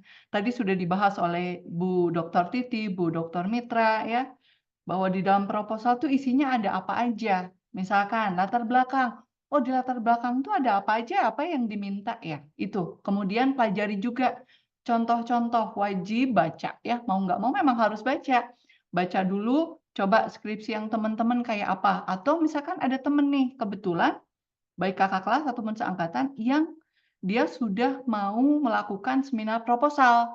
Baca, lihat proposalnya kayak apa sih? Oh, ternyata yang diminta tuh ini ya. Mulai dari covernya harus ada apa aja, bagaimana strukturnya, urutannya, terus sampai ke halaman lampiran. Coba dilihat dulu, dicek-cek dulu gitu. Ya, jadi yang pertama adalah pelajari dulu buku panduan, kemudian contoh-contoh. Selanjutnya kalau di tempat saya itu ada rubrik penilaian. Jadi untuk saya yakin setiap institusi ada rubrik penilaian proposal dan rubrik penilaian skripsi. Nah, kalau saya sebagai pembimbing dan ini memang diperbolehkan kalau di institusi saya itu kami share. Ini loh rubriknya gitu. Paham ya? Jadi mereka bisa tahu, oh ternyata nanti saya itu diminta ini ya. Oh, ternyata untuk bagian bab pertama mulai dari latar belakang sampai ke manfaat penelitian itu bobot penilaiannya ada masing-masing. Terus yang bobot paling tinggi itu jika mengcover apa-apa-apa, kalau misalkan yang paling kecil itu jika apa, di situ di dalamnya ada di dalam rubrik itu. Jadi ketika bimbingan itu saya memberikan itu. Nah, kalau misalkan Mas Krisna bisa memperolehnya bagus, tapi kalau misalkan di institusinya nggak ada, ya minimalnya bisa seperti yang tadi dicontohkan oleh Bu Mitra. Tanya ke pembimbingnya, Bu, nanti biasanya diminta apa aja sih, Bu? Ditanya apa aja sih? Coba di-list. Jadi harus sering-sering ketemu dosen pembimbing itu, ya. Jangan justru ditakuti dosen pembimbing itu justru yang membimbing Anda. Itu adalah orang tua terdekat, itu adalah dosen pembimbing gitu ya. Jadi deketin sebaik mungkin, kemudian minta, oh di-list, oh jadi ternyata begitu ya, Bu. Kalau untuk latar belakang itu biasanya diminta ini. Dan kalau misalkan diperhatikan, apa yang ada di buku panduan dan apa yang biasanya diminta oleh pembimbing itu juga yang ada di dalam rubrik penilaian. Nah itu. Jadi siapkan aja itu bahannya secara perfect ya. Sejauh yang bisa kita usahakan tentunya dengan pembimbingan dari pembimbing skripsi, tesis atau disertasi kita. Gitu ya. Itu nomor 1 Mas Krisna. Yang keduanya yang tadi sudah sempat saya sampaikan bisa menggunakan ini. Izinkan saya share ya Mbak Trian ya. Yang ini Mas Krisna. Ini salah satu cara kita pakai backward planning. Nah, ini kan proposalnya udah jadi nih. Kita udah merasa oke ini udah perfecto gitu ya, sesuai dengan buku panduan, sesuai dengan apa yang akan diminta ya di rubrik penilaian dan juga sesuai dengan apa yang sudah disarankan selama ini oleh pembimbing kita. Ya, kita lakukan dulu self check. Self check lah ya. Oh ya ini udah ada, ini udah ada, ini udah ada, ini udah ada. Sehingga kita tinggal menyajikannya dan kita tinggal menanti nilainya tentunya ya dari para penguji. Sesudah bahannya sudah ada, kita gunakan the backward planning. Nah, kita cari karena udah siap nih, kita tanya-tanya misalkan ke bagian admin program studi misalkan, Pak, Bu, kapan ya jadwal seminar proposal selanjutnya? Oh, nanti bulan depan tuh tanggal sekian. Oke, kita langsung tulis. Kemudian sesudah itu yang keduanya adalah work backwards, identify the critical task. Kan suka ada tuh critical task itu dalam artian persiapan bahwa kalau mau kita mau mendaftar untuk seminar proposal maka yang perlu disiapkan adalah BCC itu kan on the list-nya ada tuh ya. Kita kemudian lihat oh yang ini sifatnya administratif. Tadi kan udah ditandai, oh tanggal sekian. Kita tulis, kalau punya yang online, di online misalkan, kalau enggak minimalnya ditulis di kertas gitu ya. Oke, tanggal 20, misalkan 20 Mei itu ujian, atau kalau terlalu dekat, misalkan bulan Juni, 20 Juni lah katakan, oh 20 Juni. Ternyata yang administrasinya itu salah satunya kalau di kami itu adalah wajib menonton seminar proposal sebelumnya, minimalnya 5 misalkan. Coba kita lihat kita udah berapa. Nah, kita lihat oh, oke, berarti saya harus melengkapi yang ini tanggal sekian. Apalagi kita kasih tuh, kita kumpulkan ini yang bagi sifatnya administratif, ini adalah proposal saya harus sudah jadi, apakah diminta soft file-nya kah, apa hard cover-nya kah, kemudian ini adalah untuk PowerPoint-nya, oke, dan kita juga harus siapkan ini adalah untuk latihan saya. Kapan, di mana, dengan siapa. Untuk setiap tugas tadi, nah kan tujuan besarnya udah ada ya, mau ujian seminar proposal. Dan sudah kita put into chunk gitu ya, dalam tugas-tugas kecil. Kita kasih deadline masing-masing. Untuk yang administratif, karena ada 5, misalkan yang ini bisa saya lengkapi tanggal berapa, ini berapa, ini berapa. Pokoknya deadline-nya sebelum deadline ditutup untuk pengajuan ikut ujian seminar proposal, saya sudah beres di tanggal ini. Oh, untuk proposal nih, ini nampaknya saya masih ada typo-typo nih. Udah oke sih Kak isinya kalau Kak menurut pembimbing saya, tapi kayaknya masih ada typo-typo nih. Atau misalkan referensinya belum semuanya pakai APA style 7 misalkan. Ya udah kalau gitu tanggal sekian nih saya harus beresin, kasih tanggal. Kapan PowerPoint harus selesai, kasih tanggal. Kapan saya latihan, misalkan saya mau latihan dulu deh sama teman, tanggal berapa. Tapi sesudah itu saya pengen latihan juga nih di depan pembimbing, sambil bimbingan terakhir sebelum seminar proposal tanggal berapa. Itu semua kita kasih tanggal. Ya, jadi kita punya dalam ini ada time management-nya, time management, mind management dengan emotional management-nya. Jadi kita atur sendiri. atur sendiri, kemudian stick to the plan, gitu. Wajib stick to the plan. Ikuti apa yang sudah kita rencanakan, dan seperti yang tadi sudah disampaikan oleh Bu Dr. Titi dan Bu Dr. Mitra, jangan lupa untuk refleksi.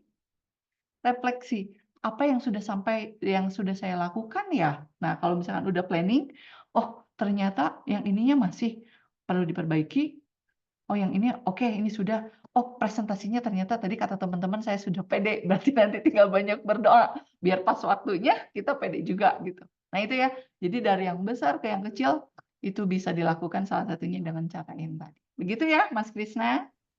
Terima kasih. Terima kasih, Ibu. Baik, Ibu. Terima kasih atas penjelasannya yang sudah sangat jelas. Kemudian ada pertanyaan lagi untuk Bu Rini. Assalamualaikum, saya Nanang Hermawan. Izin bertanya, bagaimana cara memastikan bahwa manajemen waktu tidak hanya menjadi teori, tetapi benar-benar dapat diaplikasikan dalam kehidupan sehari-hari mahasiswa? Silahkan, Ibu. Baik, terima kasih. Kalau ini nampaknya karena udah couple ya, profilnya. Nampaknya bukan Mas ini, udah Bapak ya, Pak Nanang Hermawan. Baik, terima kasih pertanyaannya Pak Nanang. Baik, tunggu sebentar ya. Tadi saya ada share juga.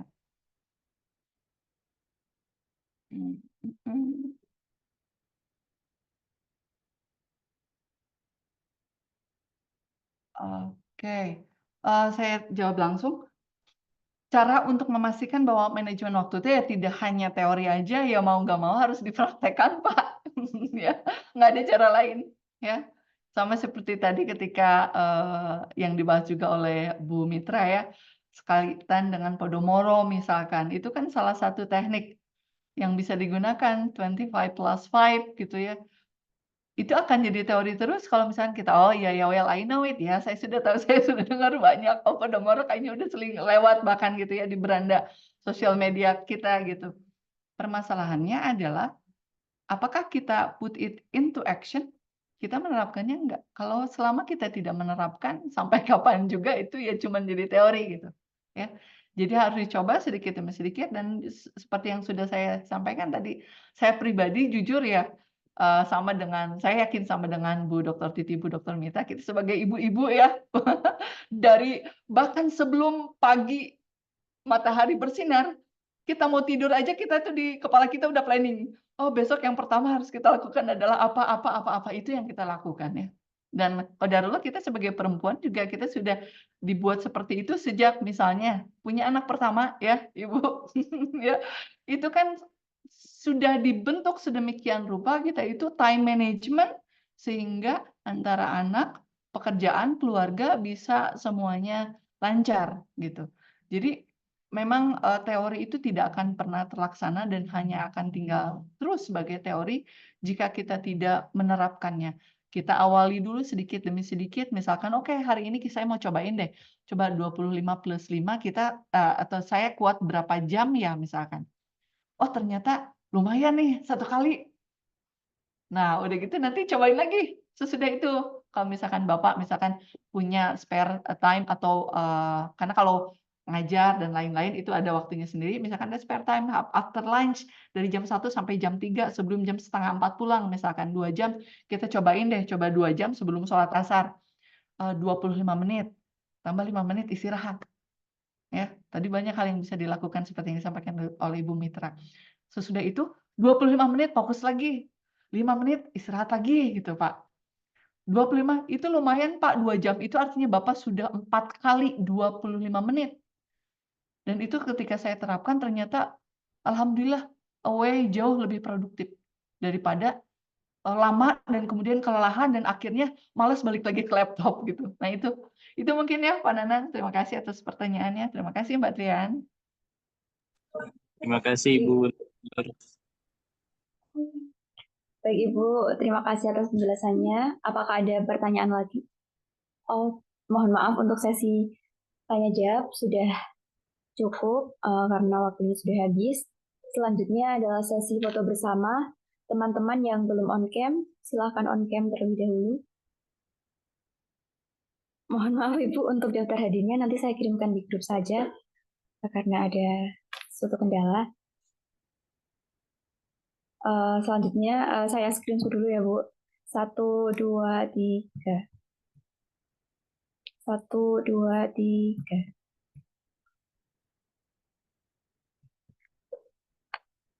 Baik Ibu dan peserta webinar sekalian, terima kasih telah meluangkan waktu untuk mengikuti webinar series ke-24 ini. Saya Trian Prastiwi selaku moderator. Mohon maaf yang sebesar-besarnya apabila ada kesalahan selama pembawaan acara ini. Untuk webinar ini saya tutup. Saya akhiri. Billahi taufiq wal hidayah. Wassalamualaikum warahmatullahi wabarakatuh. Selamat siang. Waalaikumsalam warahmatullahi wabarakatuh. Terima kasih Bu Trian, Bu Mitra, Bu Titi, Bapak Ibu Dr. semua. Terima kasih sudah Dr. hadir. Mitra, Mbak Trian. Izin live. Baik. Assalamualaikum. Waalaikumsalam.